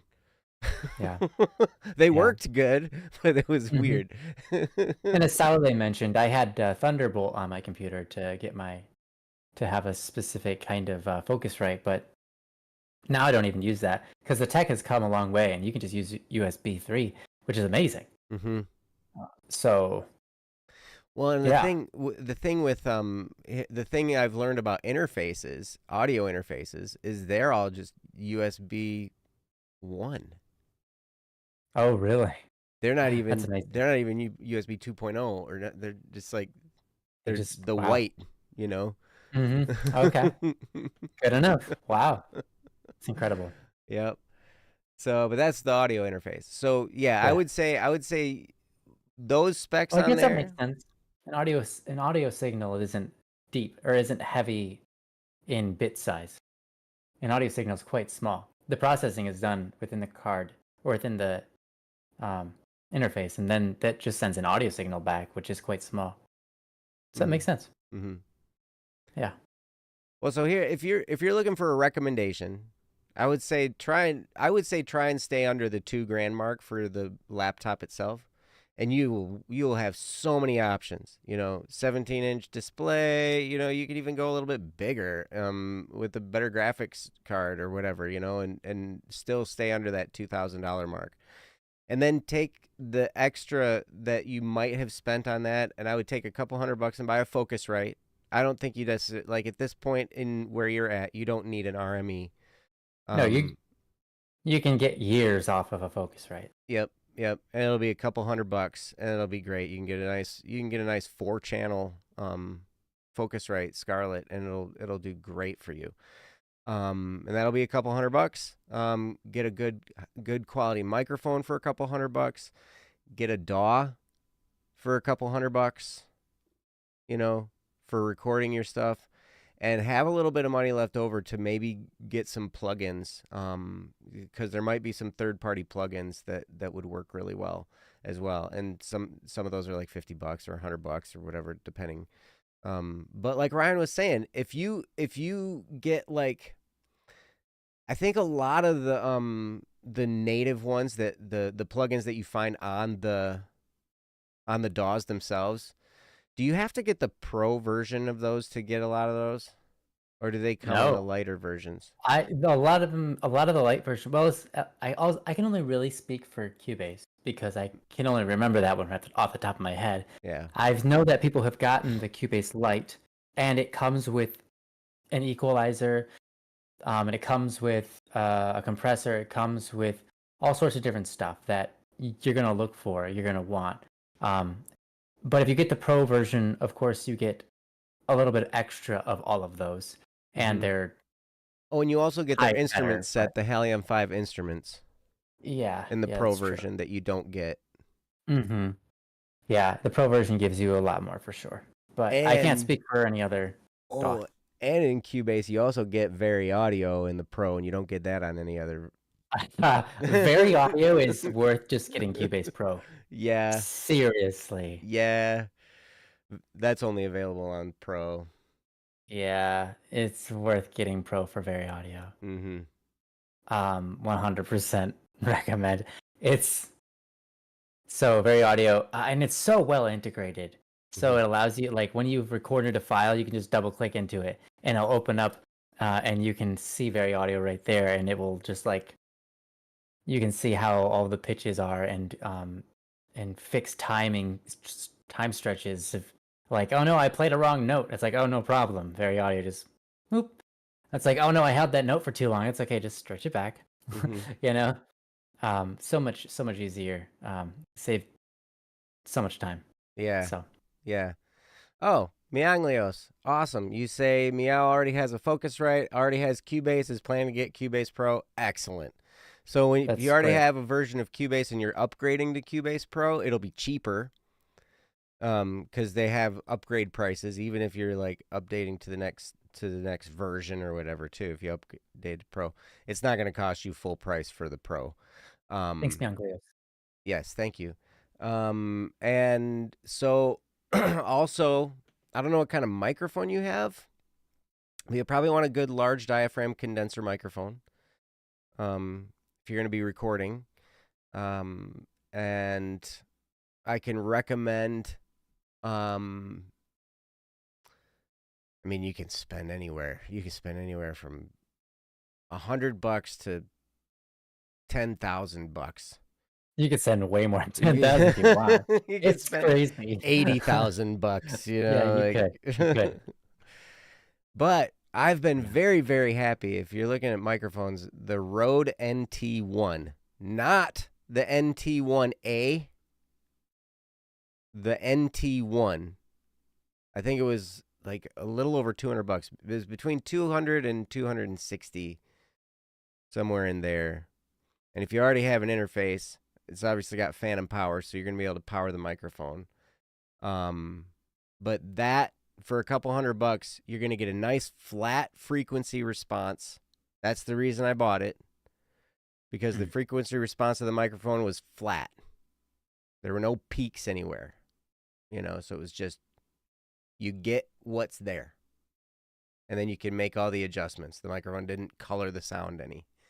This is one of the things that the NT1A, everybody was like talking about how much greater of a vocal mic it was, but it had a peak, like it had a little boost in the upper mid range just to add some sparkle, right? And so they try and do this, you know, with their microphones, but I wanted it just flat. I'll add my own sparkle. It has phantom tax power. Yes. And Ohio Riz, man. Yep, skibbity. It's got all that. All the Gen Alpha terms. Amazing. Amazing. Yep. Now, I don't know. So yeah, Meow, don't stress out. I know it's like I know to just say don't stress out to someone who's stressing out, like that's the least helpful thing somebody can say. So I apologize, but don't worry about it, man. Here's what I'll say. Like I said, I'm working off of an i7, and I thought you were going to say. I thought you were going to say an iPhone. I was going to. Oh no way! I'm not dumb. I'm just kidding. I'm working off an i7, and if I was working off of an i6 or an i5, I'd still be fine. My point of saying that is the computer components have come so far that the amount of calculations they can do is just incredible. Right? So even if you ended up like, you're like, oh, I don't know, I really do have to get that top end graphics card. I know that, because what if I don't get it and then I can't, you know, blah blah blah. You don't have to get the top one. You don't. You really, really, really, really don't. You can get like many series behind. Like you can be 4 years behind and still be able to play all the games. You know? Yeah. And you don't necessarily have to play every game on ultra high settings. In fact, on a laptop, I wouldn't even recommend it because you don't have enough cooling in that system to do that. So I'm going to say don't. So if that's the case anyways, it's okay to get a 4-year-old graphics card and a 4-year-old processor, and a nice big screen that's like, 17 or 16 inches and isn't too heavy. And it's like, yeah, you can get that, and you'll be fine. My point of saying that is, there's no reason to stress. Mm-hmm. The stuff we've got is great. Mm-hmm. Yep. And you can go a long way with it. Mm-hmm. You know. Thanks for the suggestion. Thank you. What physically hurt you? The Phantom Tax Ohio Riz statement?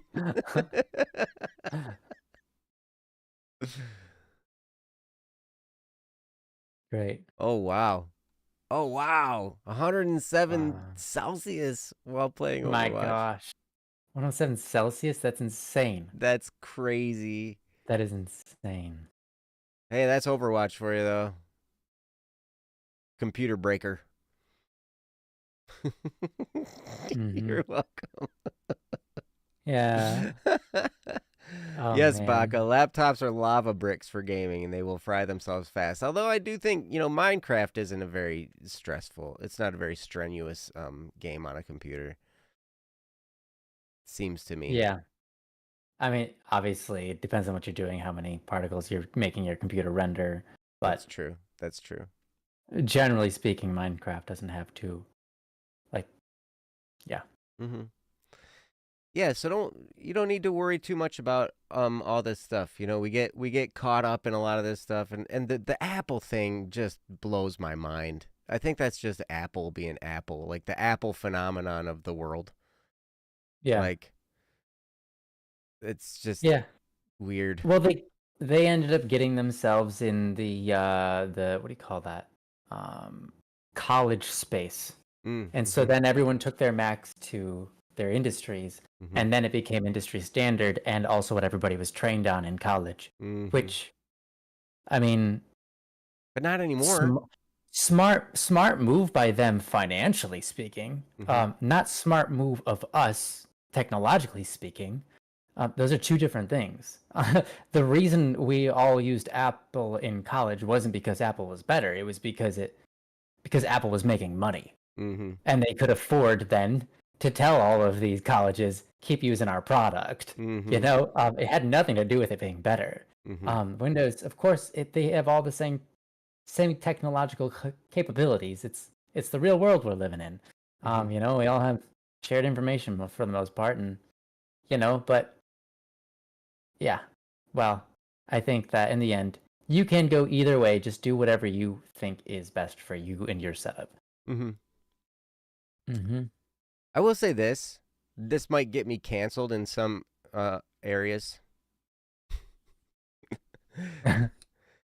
But I tell you, and I'm speaking from a technology side, from a production side, and from a publishing side as well.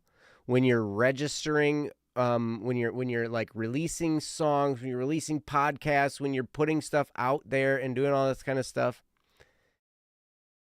deal with Apple if you like limitations.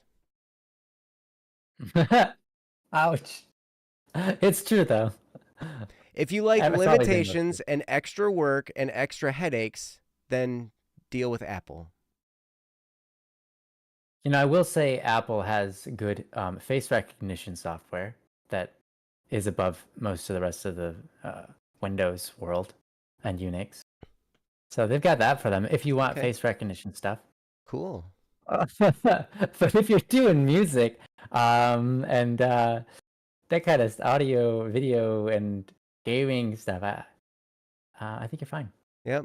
People have been making games off of Windows more than any other platform in the world for a very long time. And the same thing with music. People have been using Windows for music for much longer, and the majority of people who make music make it off of Windows. So it's fine. It's fine in whatever way you want to go. Right. It's just so funny because putting stuff out and getting it to go to iTunes, like you can't release something that's classical onto iTunes. Oh, really? Because they have so many things, like the distributors just won't work with them if you have something classical genre. Really? Wow. because they have too much that they require so much in their metadata. Yeah. That it's just too cumbersome. So the big distributors like DistroKid, CD Baby, all those guys, they just won't work with Apple on classical stuff. They even have a disclaimer when you put it in the classical genre, this will not be going to iTunes. Really? Wow. That's so odd. Mm-hmm. And then doing a podcast, it's like I'm setting up distributorship for all the podcasts, like, okay, Spotify, all these ones that I never heard of before, Amazon, blah, blah, blah, blah, blah. And then when it comes to iTunes or Apple Podcasts or whatever, it's like this big, huge, like, paragraph thing. And like, okay, so click here to start the submission process. And you have to fill out this thing. You have to do all this whatever stuff. And you have to jump through 17 hoops. And you have to send a picture of yourself in a camel outfit. And you have to, like, all kinds of stuff. Camel outfit is necessary for sure. Yeah. That's Apple. So deal with Apple if you like limits. Or facial recognition. Facial recognition, yes. Sure, they actually, yeah. They said that's something they don't want on their computer is facial recognition. I was like, you know what? That actually, fair enough. I didn't think about that, but yeah, fair enough. Yes. Welcome, cats. Good to see you. Got an oil change in 2 hours. Hey, you know what? Sometimes you got to take your time with an oil change. There are things to check in there. Sometimes you run into stuff. I love oil change day. It's my favorite day. Little change in the oil. Yep. And Saule, you're right. Oil change is important. You're right. Oh, he was having a little taste of the oil. Oh man, it's so good. How can you not though? I mean, when you see that beautiful color, that black and that beautiful ink black, bold, viscous syrup that is in that engine. That is motor oil that's draining out of there. And has been thoroughly cooked, mind you. Thoroughly cooked into this beautiful syrup. How can you not have a taste? Guys, please don't drink motor oil. Don't drink. I shouldn't have to say that, but I'm going to. And don't dump it on the ground outside either. Yeah. I was talking to your brother actually last night about it. He's like, yeah, I did an oil change out in Colorado, when we first moved out there, and I accidentally spilt some on the grass next to the driveway. Oh. And he's like, yeah, I think by the time we moved away from there, like 5 or 6 years later, the grass was finally starting to grow back. That stuff. Intense. Best tasting oil. I genuinely thought you meant oil change like deep fryer. Nice tomato. Is it tomato? Tomato. Do you go by tomato or tomato? You'll have to phonetically spell it out for us. You work in a kitchen to take a full day. What is that? Which A is? I'm guessing it's A. Tomato. Because that's how we pronounce that. Tomato. Yeah. I guess the A would have an H after it if it was tomato. Yeah, that's right. Yeah. Tom A. Tom A2. No, I'm kidding. Oh, so then Cats is just taking the A out altogether. It's Tomto. Tomto. I like that. That's my favorite. Tomto. Hey, could you pass me that Tomto? Tomato. Oh my gosh. Tomoto. Hello Moto. Remember that? I was thinking the same thing. The Hello Moto stuff. Yeah. American British pronunciation. No other vowels allowed. Allowed. Wait, WD-40. So good. It smells good. Yeah, you'd really drain the system with that one. Uh-huh. You'd be puking that up, I'm sure. Or just drain it out the other way because you might be dead. Yeah, these are things. And everything lets loose. Okay, here's the thing, guys. These are all jokes. Yeah. For legal purposes, we cannot condone drinking any of these toxic fluids. Yes. Like Pepsi. Does WD-40 even count as an oil? I don't think it's an oil. It's water displacement. Yep. WD is water displacement, right? That's what the WD stands for. But it's some kind of petroleum product, I think. Yes. Tomato, I'm hoping that there's a finish to this sentence. And it doesn't just linger there. I want more. Wait, what? I want an end like WD-40 is like horse meat? Yeah, it's that like one? It seems like the beginning of a sentence that you would end with it blah blah blah blah blah. It's like, like a joke, but who knows? Oh my gosh. Horse meat soaked in WD-40. It just it's my marinade, man. Yeah. Marinade. Oh my gosh. Yeah, there you go. PSS can't sell either legally. There you go. That's right. We can't. Mm-hmm. We won't. Wait, was this MMMMBMHFHFHFFFF supposed to be a horse sound? Whatever they do. Is that what that was? Is that a horse neigh?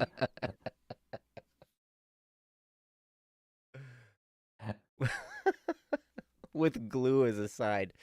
Perfect. Mm-hmm. Wait, now what kind of glue? It's not going to stick. There's a bazillion different kinds of glue now. Mm-hmm. You got contact cement. You got wood glue. You got school glue. Gorilla glue. You got Gorilla Glue. Yep, Gorilla. Gorilla Glue. Mm-hmm. Oh, no. Elmer's, though. Elmer's you can eat, though. Correct me on that. Is that true? Is Elmer's, like... I think people have eaten it before and not died, but I don't think I'd recommend it. Yeah. Yeah, isn't that the one that, like, Elmer's glue is the one that the children eat at their school? Well, that's paste. They're supposed to be doing arts and craft. That's Elmer's paste. Isn't that Elmer's paste? Well, maybe, but... Okay. I don't know. I don't know. You prefer Loctite? Don't eat glue. Thank you, Saule. Thank you. Thank you, Saule, for being a voice of clarity and reason. Do not eat glue. Do not sniff glue. That's right. Use glue appropriately to glue things in a ventilated area. Mm-hmm. That's right. Don't call me Shirley. What? Surly? Do not glue your upper lip to your nose and your bottom lip to your cheek. Don't do it. Sounds fun. Don't do it. Don't glue someone else's ear to the back of your head. Don't do it. Sounds fun, just don't.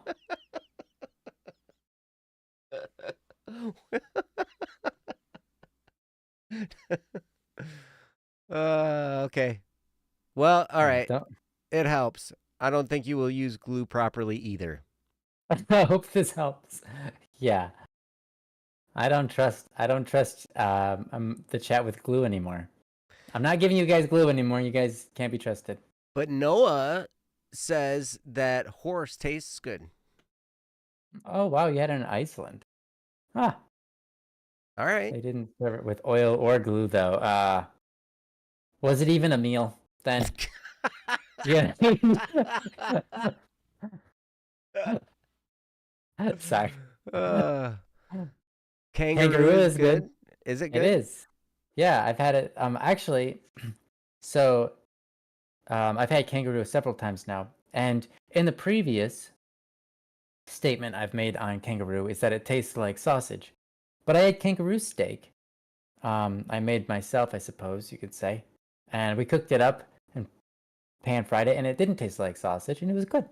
It was just kind of like a gamey beef and strange kangaroo flavor thing, but it was good. Very good. No problems with that at all. Cool. I like it. I like emu better though. Emu is really good. Really? Emu is one of my favorite meats of all time. That's kind of like ostrich, probably, right? I've never had ostrich. So Isn't emu like a big bird? Oh yeah, it is. Yes, like, yes. It's like an ostrich. Yeah. They're related. Yeah. Yeah. Yeah. Yeah. They're like chickens. They can't fly. Chickens can fly. Yeah, if you throw them real high. Dude, do I need to tell this story again about the 4-H fair chicken flying contest? With the mailboxes? Yeah. Yeah. Oh my goodness. Not if we've got glue in the chat. That's just not gonna work. We need WD-40. We need the WD-40. You needed to spray them down with it, but then they wouldn't probably be able to fly. You know what? Honestly, though, most of the chickens didn't fly. How do you make a chicken fly? WD-40. Yes. No one's gonna get the joke. It's not gonna make any sense. You stick it in a mailbox and you shove it out the mailbox with a toilet plunger. With a toilet plunger, and then it flies across the room. Yeah. Yeah, it's like, how do you make a chicken fly? The same way you make a hot dog fly. You throw it.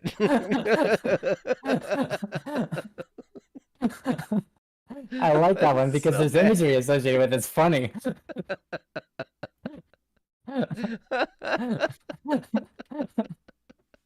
This is Spain. Agreed. Sole, you're so awesome. The cup. Thank you. Oh, you have a cute little cup. Look at your cute little cup. It's got a coffee ring on it because there's coffee inside there, but yeah, it's from Italy. It's made in Italy. Oh. Yeah, ANCAP, made in Italy, 2023. Did you go to Italy to get it? No, Italy sent that to me. Italy sent it to you. That's not true either. I got a gift from Italy. That's not true. I love Italians. Yeah. Italians are great. Yeah. Italians are crazy, though. But not... Yeah. They're very passionate people. A lot of them. And they have the best food of all people, of all cultures. I disagree. What kind of food do you like more than Italian food? All of them. I don't like marinara and I don't like Alfredo. And what in Italian food does not have marinara? You like the pizza? You like a pizza? Yeah, without marinara. Great. I like a sauceless pizza. That's how they do it well, that's not the only way they do it. They do it many ways. But generally, if you have a pizza without sauce, they're like, oh, that's just like the Italians do. Oh, good. They don't put marinara on theirs. Cool. Then so you like it the Italian way. I like it the Italian way, yeah. Yeah. So it's like, I think Italian is the best food. I don't know what culture has better food than that, although I do like Mexican food. Mexican food is absolutely fantastic. Especially, well, I'm not a big fan of the flour tortillas. I like corn tortillas much more than flour. But yeah. You hate German food? Yeah, I guess sauerkraut. Oh, I don't like sauerkraut. I don't like sauerkraut. I like sauerkraut, but I like everything. That's my problem. I like all the kinds of foods. Yeah. By the way, Cats, you're right. I do have ties with the mafia. On both sides of my family. Really? Wow. Yeah. Yep. Get what away from you? Sauerkraut? I don't like sauerkraut. Get it away from me. Sicily has melon granita and gelato. Oh, gelato's good. Yeah. Best flavor ever. I don't like red cabbage. I don't like beans. I don't like green kale. Okay. I see. I really like Asian food, personally. You know what? No, you got a point. I like Asian food, too. I like all the foods, though. They're all good. I just think that Italy has done a good job for the world, making really good cheesy dishes, and I love cheese. And I like a pasta. I like cheesy pasta. Like the cheesy pasta. Macaroni and cheese out of the box. That's right. Straight the Italian way. Open up a craft, the mac and cheese. Comes right in a blue box. The Italian colors, the true Italian colors. Everyone thinks it's a different color. They're wrong. It is clearly blue. Look at the Kraft and mac and cheese box. Yes, that is the Italian way. Cheese dip, cheese sauce, cheesy pizza, cheesy bread. Yeah, cheesecake. Cheesecake can go take a walk. Okay. Cheesecake can take a Walk long right into my walk off mouth. a short plank. Right into my mouth. Yeah, you have it all. If you and I ever go someplace and they have cheesecake, Ryan, it's all yours, buddy. I can't eat that much. Whoa, Joe. I'll make you. You will make me a cheesecake. That's so great. Will it be good? Actually, if you make me a cheesecake, I'll try it. There's so many. Here's the thing. I mean, cheesecake is a classic, and everybody's had cheesecake. But you can make more than one type of cheesecake. And I'm not talking just like, oh, you could put chocolate or strawberries or blueberries on it. I mean, like, literally, you could use different kinds of cheeses and get weird cheesecakes. You could take up a bunch of Ritz crackers, put cheese squeeze on it, and make a cake out of that. And that is, you might enjoy that. That'd be a cheesecake for you. The problem is, okay, Super Neon Blue, it's not really an experience. It's because I don't like cream cheese.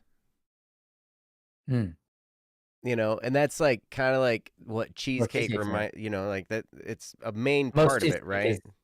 Cheesecake, it's cream cheese. Cream cheese. And I don't like cream cheese. And so like that's why. And so it's got that cream cheese flavor in there. Yeah. Along with whatever fruit you put on it or whatever, like all that kind of stuff. And you can try and sweeten it up all you want with sugary stuff and whatnot. It still has that cream cheesiness to it. And so I don't like cream cheese, but I like squeezed cheese. Don't make it out of cream cheese there in Germany. Make it out of squeezed cheese. Okay, well then I will try the German style cheesecake. I like German chocolate cake. What's that? Got that like coconutty type frosting, like chocolate cake with coconut type frosting. Something like that. Yeah. Shut up, cats. I just went to confession today. I don't need to confess that. I once had a cheesecake made out of cottage cheese. I didn't care for it, but I did have that once. Cottage cheesecake. It was weird. But that's when I learned there's a lot of different kinds of cheesecake you can make with different kinds of cheese. Yeah. Wasn't my thing. What's my favorite dessert? I saw my name on there. Joe, what's your favorite dessert? Joe, what's your favorite dessert? Wow, man, all these people jumping out to defend cream cheese. My goodness. Man, you guys, crazy. Crazy people in your cream cheese. They don't need to defend it. Cream cheese has a lot of sales. It doesn't need anybody to doesn't need everybody loves it. Except and I don't need to like it. And I'm it not makes gonna... enough money. I love cream cheese. I'll put it in anything. It's good, but that's fine if you don't like it. Usually my favorite dessert is another helping of meat and potatoes. That's usually what my favorite dessert is. Minced meat pie then? With like the sweet meat and sweet potatoes then? No, I don't like sweet potatoes. Because it's got to be dessert. Well, it's got to be sweet. It's not dessert if it's not sweet. So you want sugar on your potatoes? It has to be sweet? Yeah. See, I knew she said it too. I was kind of kidding, but that's great. Sweet dessert. I don't know. Like, I mean, you guys are y'all are probably having a party on Saturday, right? And I'm just gonna be like cake. Yeah. Do you like probably cookies? Eat some cake? No. Do you like no-bake cookies? Yeah. You like no-bakes? Okay. So probably whatever dessert it would have to have chocolate. Wait, aren't you madly in love with peanut butter? How do you not like peanut butter cookies? Because the cookie part, something in the cookie making wrecks it. It doesn't taste like peanut butter anymore. It tastes like peanut butter cookie, and it's gross. Interesting. I wouldn't have expected that. Interesting. Hey, Neon Blue, you did bake whatever. What was it that you made when I was over there that one day for everybody's birthday? Like it was like your mom's and your sister-in-law's and one of your nieces all birthday party. And we all went over there. Yeah. And you guys Yeah. brought something Oh, over. that was brownie, and we Those made an brownies. Those Yeah, brownies were so good. Yeah. Yeah, those are really good brownies. Mm-hmm. And did you try it with the whipped cream on top, or did Yes. you, no? Yeah. And you now like you're gonna tell me the whipped cream was made from cream No. cheese, aren't you? No, it's made with no, it's not. But Joe, it is made with a cheese called mascarpone. Okay. Mascarpone. Yeah, those brownies were great, and they were so dense. Yeah, they're really good. It's like this little brownie, like this little tiny brownie. It weighed like 17 pounds. Yeah. That's right. They're so good. They're so good. Wait. Madly in love with peanut butter and against romance. That has nothing to do with romance. I'm not in love with peanut butter. He's madly in love, which I'm not is madly like in love anger. with peanut butter. I just eat every day. It's like the perfect food. He's figured out the perfect mix of anger and love, and he's got madly in love with peanut butter.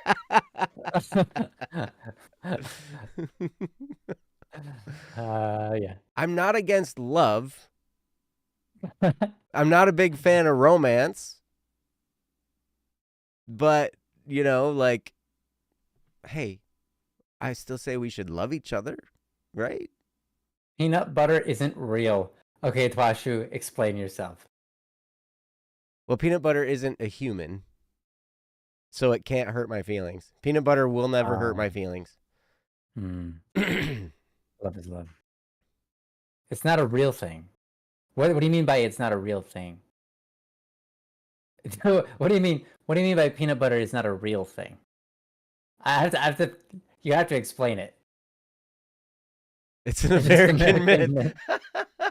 It's not real. You guys can't find it in your grocery stores. That's right. In Japan, they don't have they have something that's called peanut butter, and it's not peanut butter. It's like some weird caramel stuff. Totally weird. Yeah. Mm-hmm. But you can buy it in the American section.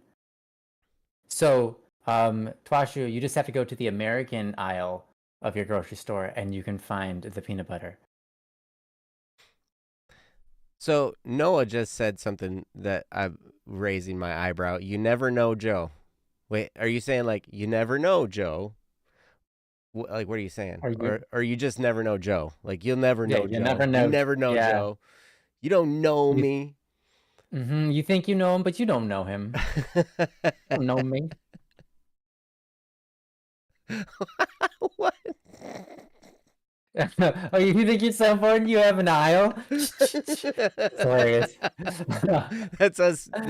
That's America for you, man. It's funny because when I first heard about Japan having an American aisle, and also Poland has an American aisle, Germany has an American aisle in some of their grocery stores. When I first heard that, I was like, wait, an American aisle? We aren't a culture to have an aisle. Like, that's you very have true. An Asian aisle. You have a Mexican we have a Mexican aisle. We have an Asian aisle. We have, and then Italian a lot of times aisle, Italian, German, like some of that kind of stuff all kind of gets lumped into one aisle, right? Yeah, so yeah. International foods, right? So exactly. Yeah. So when I first heard an American aisle, I was like, what? We aren't a culture. We're a melting pot. What do you mean an American aisle? But apparently peanut butter is one of those things that belongs in that aisle. Oh, you have an American shelf. Okay, well, go to your American shelf. You can get the peanut butter. Mm-hmm. But they apparently don't have the squeeze cheese, which is really disappointing. The squeeze cheese is so good. That's an atrocity. Mm-hmm. Mm-hmm. So I ate 6 pounds of peanut butter in one semester. Oh my gosh, you've got to be kidding, Sally. That's insane. Wow. Oh yeah, peanut butters, marshmallows, unhealthy cornflakes, mac and cheese. Wait, didn't you just say that was Italian? It The is. Kraft mac and cheese out of the box. It says Italian is Parmigiano Reggiano. It's more Italian than spaghetti. Really? It's yeah, because what is spaghetti? Noodles. Yeah, put cheese on it. It's mac and cheese. I mean, yeah, but macaroni is a certain kind of noodle. Yeah, but it's basically it's like spaghetti cheese is like it's like the same stuff. It's just a different shape. So Right. everything's just like lasagna that's noodles. It's just mac and cheese. I'm kidding. I heard this from who is it? Aaron from Game Grumps. He says that every pasta is just mac and cheese. Except they wreck it with marinara or Alfredo. No, actually, so here's the thing, Joe. You're right, but when I was in Australia and I said like spaghetti, right? Spaghetti means like just the pasta noodle, right? But it also means like a lot of different kinds of noodles that are not spaghetti. Okay. And if you say like spaghetti, angel hair, which is basically spaghetti, but really thin spaghetti, and then linguine, no, even which is like bow tie is a spaghetti. okay. I mean, correct me if I'm wrong, Neon Blue, but like I remember someone calling that spaghetti. Also, if you say spaghetti and you put marinara and meat and all that kind of stuff, that's spaghetti bolognese. That's a whole nother thing. You know? So it's like their spaghetti's just different than ours. You know, my favorite noodle is the extra wide egg noodle. You know those extra wide egg noodles? You get the big old bag, those ones. Okay, I thought you were gonna say fettuccine because it's a little bit wide, but okay, extra wide egg. Those extra wide egg noodles, right? They come in a big old bag, and you can make like you can mix like you just throw a bunch of those in there and some seasonings and like roast beef and some beef stock, and you just have this beef and noodles, and it's yeah, those noodles are big. They're nice. Yep. You can have pasta with oil and basil without the red sauce. Yes, you can, and I would, and I would enjoy that. And sprinkle Parmesan cheese on it. That's great. Yeah, absolutely. Or spaghetti noodles with butter. Just butter. Yep. That's good. Yeah, bolognese is the red meat sauce. Without it, I think you're right. I think it is called marinara. Okay. I don't know. Gotcha. Yeah. Gotcha. Without the meat, it's just marinara, and then But in America, we just call that spaghetti. Spaghetti always comes with almost always comes with meat in it. Hey, you know what? Hey, for stuff that's new, I'll try anything once. Yeah. Joe's good with that. He is. And here's the other thing. I try things. I take it a step further. I try things that I know I don't like. I try them every 2 years just to make sure I still don't like it. Which is amazing. And I've been surprised on multiple occasions where it's like, you know, because your tastes change. And so like every 2 years, I kind of like, and it's not like strict. I don't like mark it on my calendar and be like, okay, I have to try this. You know, this is the 2-year mark and I have to try. No, it's just like I look back and I'm like, okay, it's been a few years since I've had this. I should try it again. Because there have been times when it's like, I didn't like that thing. I hated it. And then all of a sudden I tried it when I was a couple years older and I was like, that's actually pretty good. You know? It's sometimes you're like, wow, I like flavor. Sorry, Joe. That's more of a ripe on kids than it is on you. Yeah, that's true. Olive oil. Yes. Yep. I love olive oil. It's so good. I love olive oil. I love olive oil. I love olive oil. I love olive oil. I love olive. I love olive oil. That's the first. That's if I ever go to Italy, that's my catchphrase. I love olive oil. I love olive oil. Oh, that's great.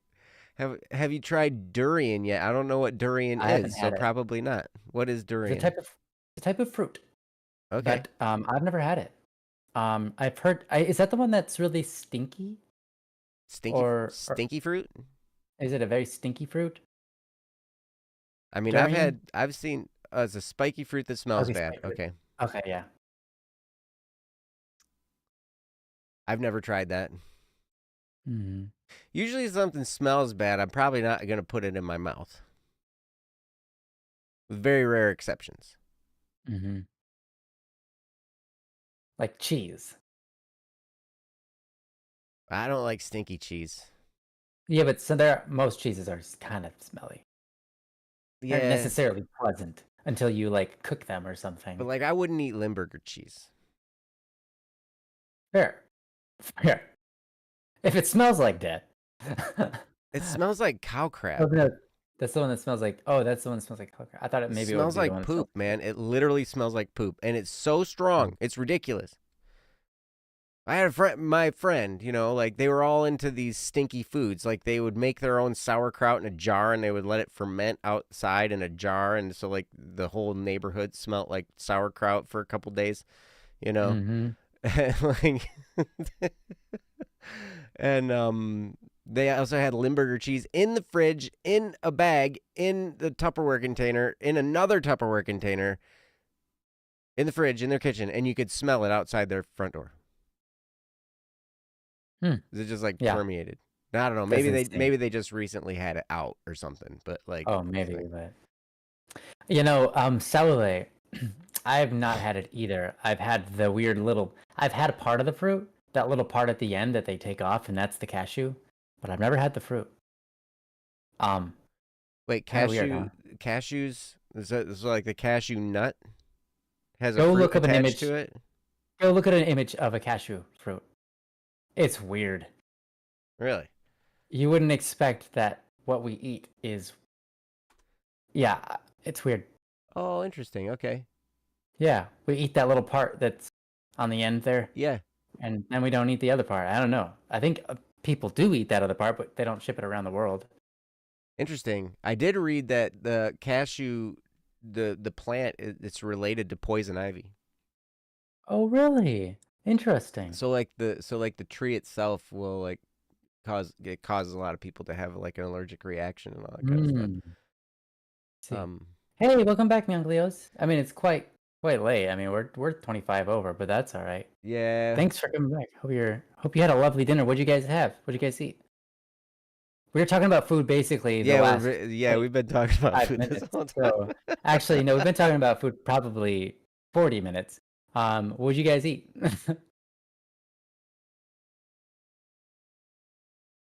Oh man, Tacos. I'm sorry to watch. Tacos. Ooh, I love tacos. We did talk a little bit about Hispanic food, Mexican food. I love tacos. There's this place called Spanish Famous Taco. Yeah. They're so good. They make the best potato tacos. Potato tacos. Yeah. So it's like Mexican beef, right? And then, it's like seasoned beef and Mexican style. And then, with some cheese in a corn tortilla that's fried. So it's not the crunchy like Taco Bell. Oh, yeah. It's the real one, where it's like. It's the real one that's fried. Cool. They fry it. It's oily, greasy, it's good. Is it still thin? Or is it? Well, it's a little thicker. It's a little thicker, but it's not, okay. Yeah. So good. And then it's got like diced potatoes in there along with that, with the cheese and the meat and the lettuce and stuff. That sounds great. I know they make they're good. They make a burrito with potatoes in it, so I mean, I guess that's not too far from that. That's awesome. That sounds really good, actually. I would eat that for sure. Do they put any sauces in it, or do they like no. maybe the gallo or anything like that? They don't put anything on it. They send it with. Like they put it. Oh yeah. And then you put it on yourself. So like but they don't. Yeah. Awesome. Not at this place. There are other places where they do that too. There's a great Mexican restaurant in Lansing called Ella's Teco. Oh, that sounds familiar. Fantastic. They've got a blue corn dish that's just out of this world. Something I don't know. It was good. Well, we were talking about going there. It was good. We had that dinner, and it was between Ella's Teco and DeLuca's, and we decided on DeLuca's. That's where I heard it from. Mm-hmm. Okay. Ah. You went to a restaurant called The The Garage. Garage. Yeah, what a name. I like the sound of it. Yeah. Sounds That's like a fun. good place. Sounds like a place where you get some good pub food or something, like good It does sound like that, yeah. like a pub and grill type food. Mm-hmm. Wait, Kat's recently tried rambutan. What is that? Do you know what that is? Oh, really? Yeah, I know what rambutan is. I'm actually, Katz, I'm a little surprised you've only just had it now recently. Rambutan. Wait, let me double check that. I'm thinking of the right thing. Yeah, pub and grill. Good stuff. Ah, great. Spiky fruit, peel it like an orange. Little spiky fruit. Yep. Rambutan is one of my favorite fruits. It tastes kind of like a grape, but like also not. So like the sweet part of a grape, and you know how grapes can be sour or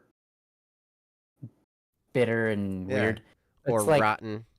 or rotten. Yeah, sure.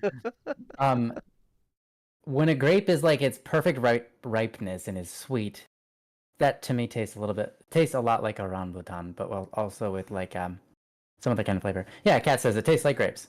Yep. Rambutan is really good. That's cool. I'd never. It heard is of such it. a strange I've never fruit. tried it. Mm-hmm. Oh, well, the first time I saw it was in Colorado, and I was like, "What on earth is that creature? I gotta get that!" And it was great. I was happy. That's It's kind of awesome. expensive though. Well, yeah. You have such adventurous. You're adventurous with your food. I like that. I so then am, you can and try I it, love it. and you can let me know if you like it or not, and then I can try it. Yeah. But I'm not gonna try the things mentioned in this chat though. They're a little bit too adventurous. But Neon Blue, if you're gonna make some of those brownies, I'll eat one or 6. Or 6. Wow. If you eat 6, you're gonna weigh. Wow. You're gonna weigh probably 3 You're tons. making them right now. You're making them. Yeah. She is. I can hear her. Yeah, she's making them. Wait for Saturday. Probably. Wow. Thank you. There's flour on my keyboard now. Aw. That's awesome. Thank You're you. so sweet. I appreciate that. And I'm looking forward to seeing you guys in person. Mm-hmm. It's going to be cool. Please ship brownies. BSS will not be shipping food products. Now,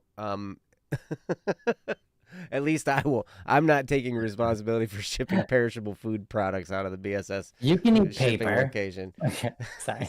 It's not food. It's not food, guys. Don't eat paper. Yeah. You know those dots like you could those weird candies that you mostly eat paper with? Yeah. Yeah. I don't know. I hated those things because like they tasted okay, but like paper always came off with them, and then you eat them and you have this paper water in your mouth, and you're like, this is so stupid. I don't like that. I think I only ate dots once. Now I did eat Dippin' Dots. Oh, Dippin' Dots. That's different though. Yeah. Because that's basically ice cream, right? That's ice cream, yeah.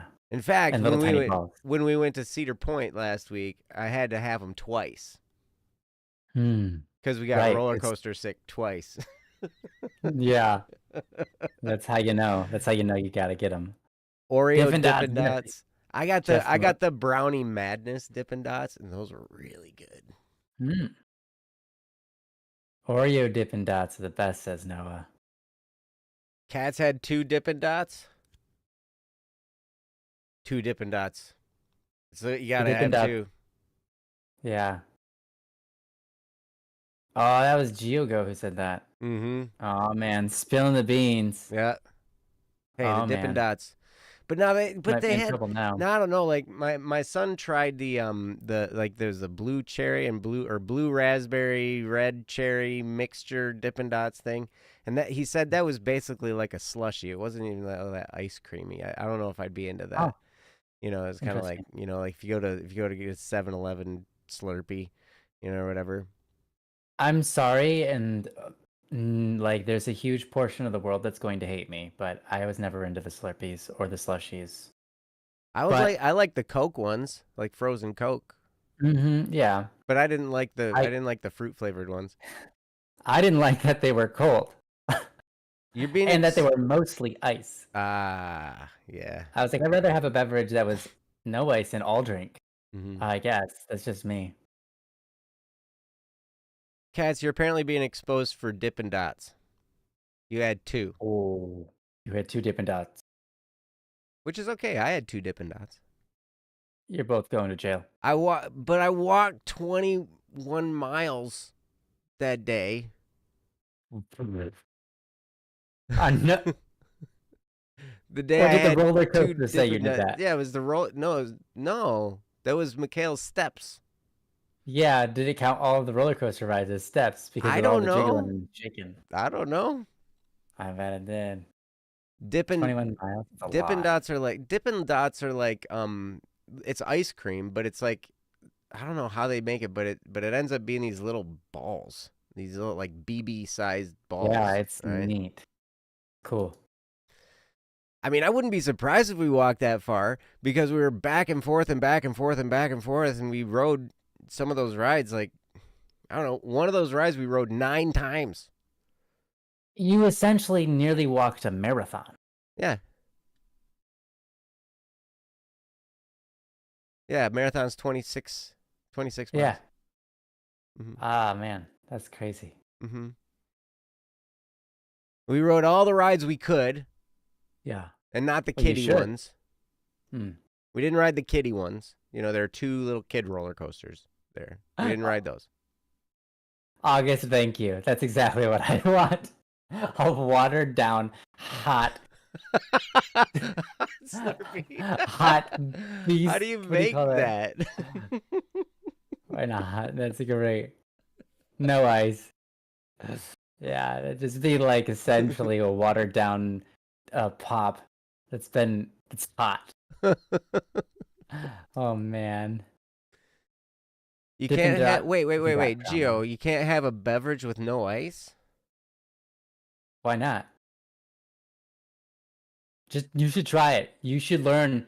Oh my gosh, your mind will be absolutely blown when you do it for the first time. You realize, oh my gosh, physics is working for me now. Like, first thing, more beverage for same price.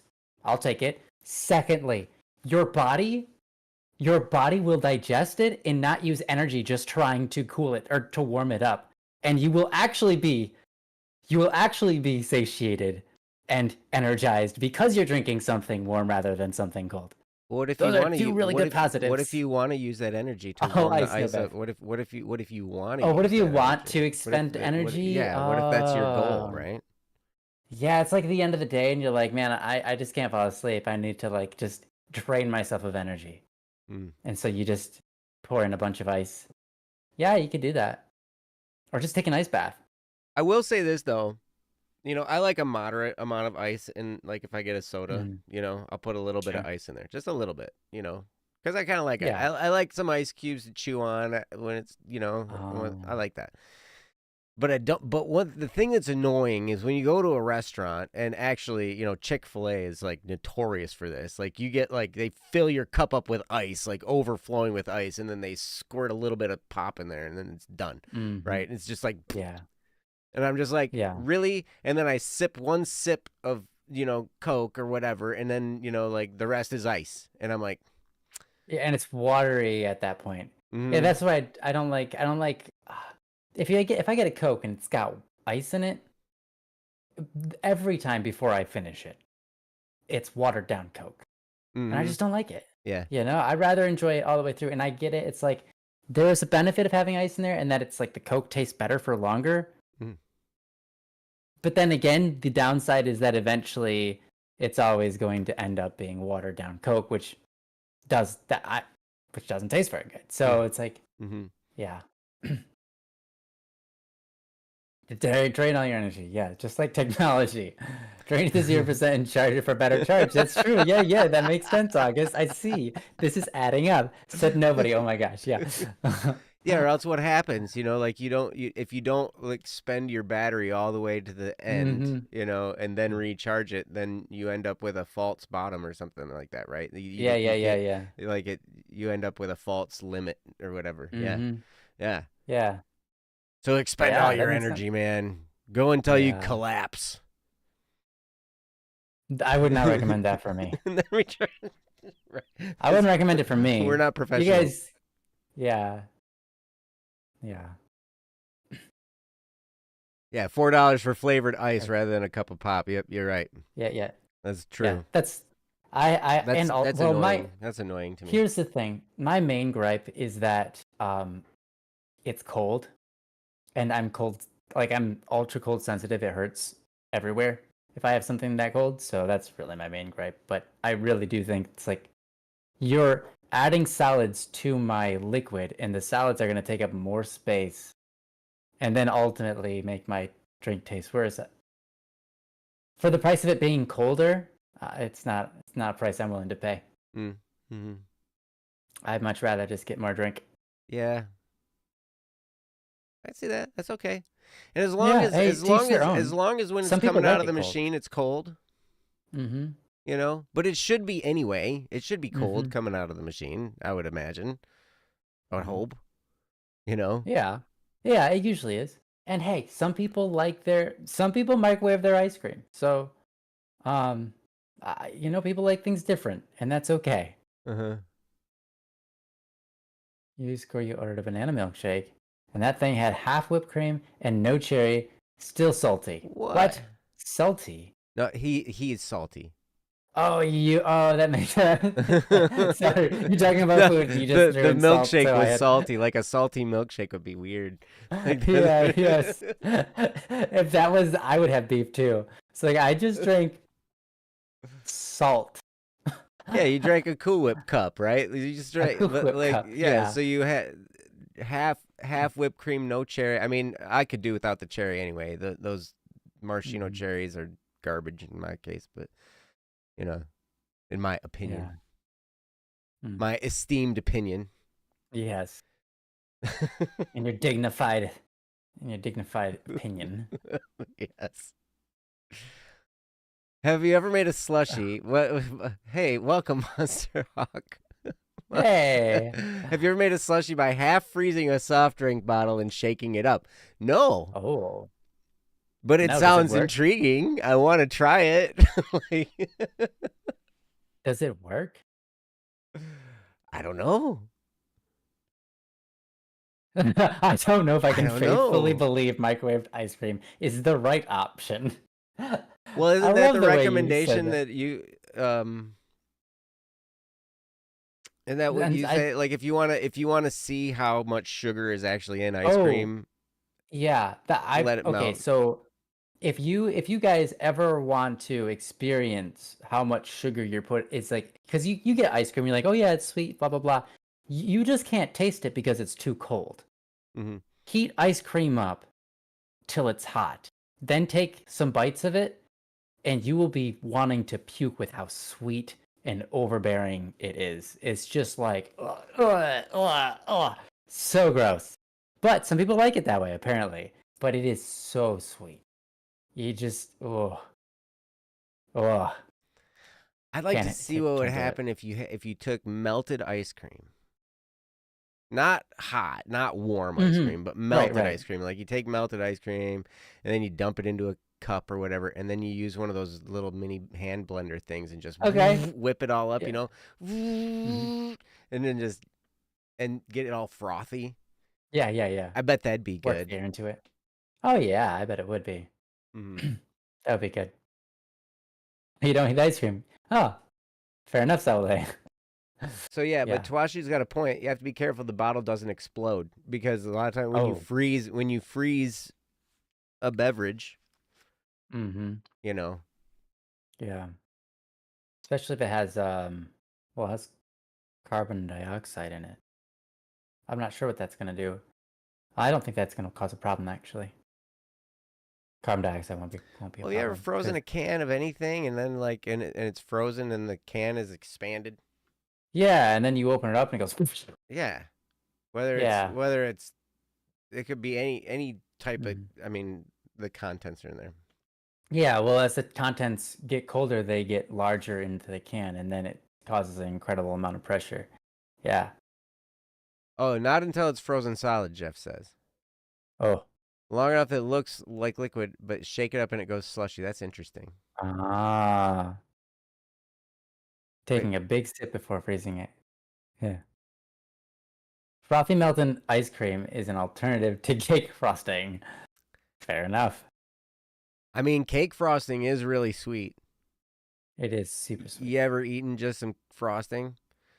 Yeah. You ever just like take a spoonful of frosting and just mouth down on that thing? Uh-huh. Yeah. And then you're just like, oh, it's like, you're right. Yeah. It's so sweet. You just gotta like. That's how I felt with melted ice cream. What? Yeah. I gotcha. Yeah. All right. Well, you know what? We should close this down, actually. Yeah, I think that's a good idea. Yes. Yeah. Cake frosting is just sugar. Gio, I'm with you. I want to taste the cake, not the sugar. I mean, a little bit of frosting is good on some cake, but yeah, you're right. Depends on, not all frosting is equal. Some frosting is really good because it's not just sugar. It's like, there's all kinds of different frostings, but yeah. Yeah. Anyways, yeah, like that frosting that Neon Blue makes. That's on the right. Brownies. That whipped amazingness. It is a type of whipped cream, I suppose, but it's like frosting in a way. Ah, so good. So good. Meringue. Right. Ooh, meringue. Meringue. Yeah. I love meringue. That's whipped egg. Frosting in general is just sugar vomit. Yeah. Essentially. Thanks, August Star. I kind of agree. Fondant. Fondant or fondant. And we did say egg, Mr. Sweeter than regular. Yeah, my gosh, it is. Egg, you say? Wow. Hey, Mr. Egbert. Welcome, you guys. Great. It's great to see you. We're closing it down. That's right. We're leaving, and I'm not going to be here next week either. Yeah. I will. I'll be here like every other week this summer, right? Because next week I'm gonna be gone. I'm gonna be in the UP. In the UP of Michigan. Man. That's awesome. It's awesome. Yep. I hope you enjoy yourself. Yeah, it's gonna be good. We're going to visit my brother and his family, so it's gonna be. Thanks for showing up when we called your name. We appreciate that. Yes, absolutely. I shall leave by the mentions of leaving. Yes. Good idea, everyone. Hey, have a great night, everybody. Have a wonderful week. Yeah. Have a wonderful time. And yes, thank you, Mialido. Any questions, anything you want us to talk about on Don't Worry Wednesday, go to don'tworrywednesday.com. The link is in the chat. Guys, thank you so much for being here. Also, you can reach out to us on Discord. I don't know. Ryan's about to get married, and I'm busy as all get out. So, I'm not all that great at responding in Discord right now. Me neither. So, it's just a busy time. But, we will be here. Well, Ryan will be here next week with unknown guest. Somebody. Surprise guest. I won't be here, but I'll be here the following week, and it'll be fun. And then once summer, I have one more week where I have my boys all week, and I won't be there. So the week August 7th, that Wednesday, I won't be here probably. But then we'll be back on a regular schedule. I'll be able to be here every week again. So awesome, guys. Thank you so much for being here. We love you guys. It was so great to hang out with you guys. I missed you last week, even though I was having a really good time at Cedar Point. Yeah, you guys have a wonderful, wonderful week. And we'll see you next time. Until then, take care of yourselves and each other. And we'll talk to you soon. Take care, you guys. We love you. Hi, guys. Love you all. Blessings. Peace. Bye-bye.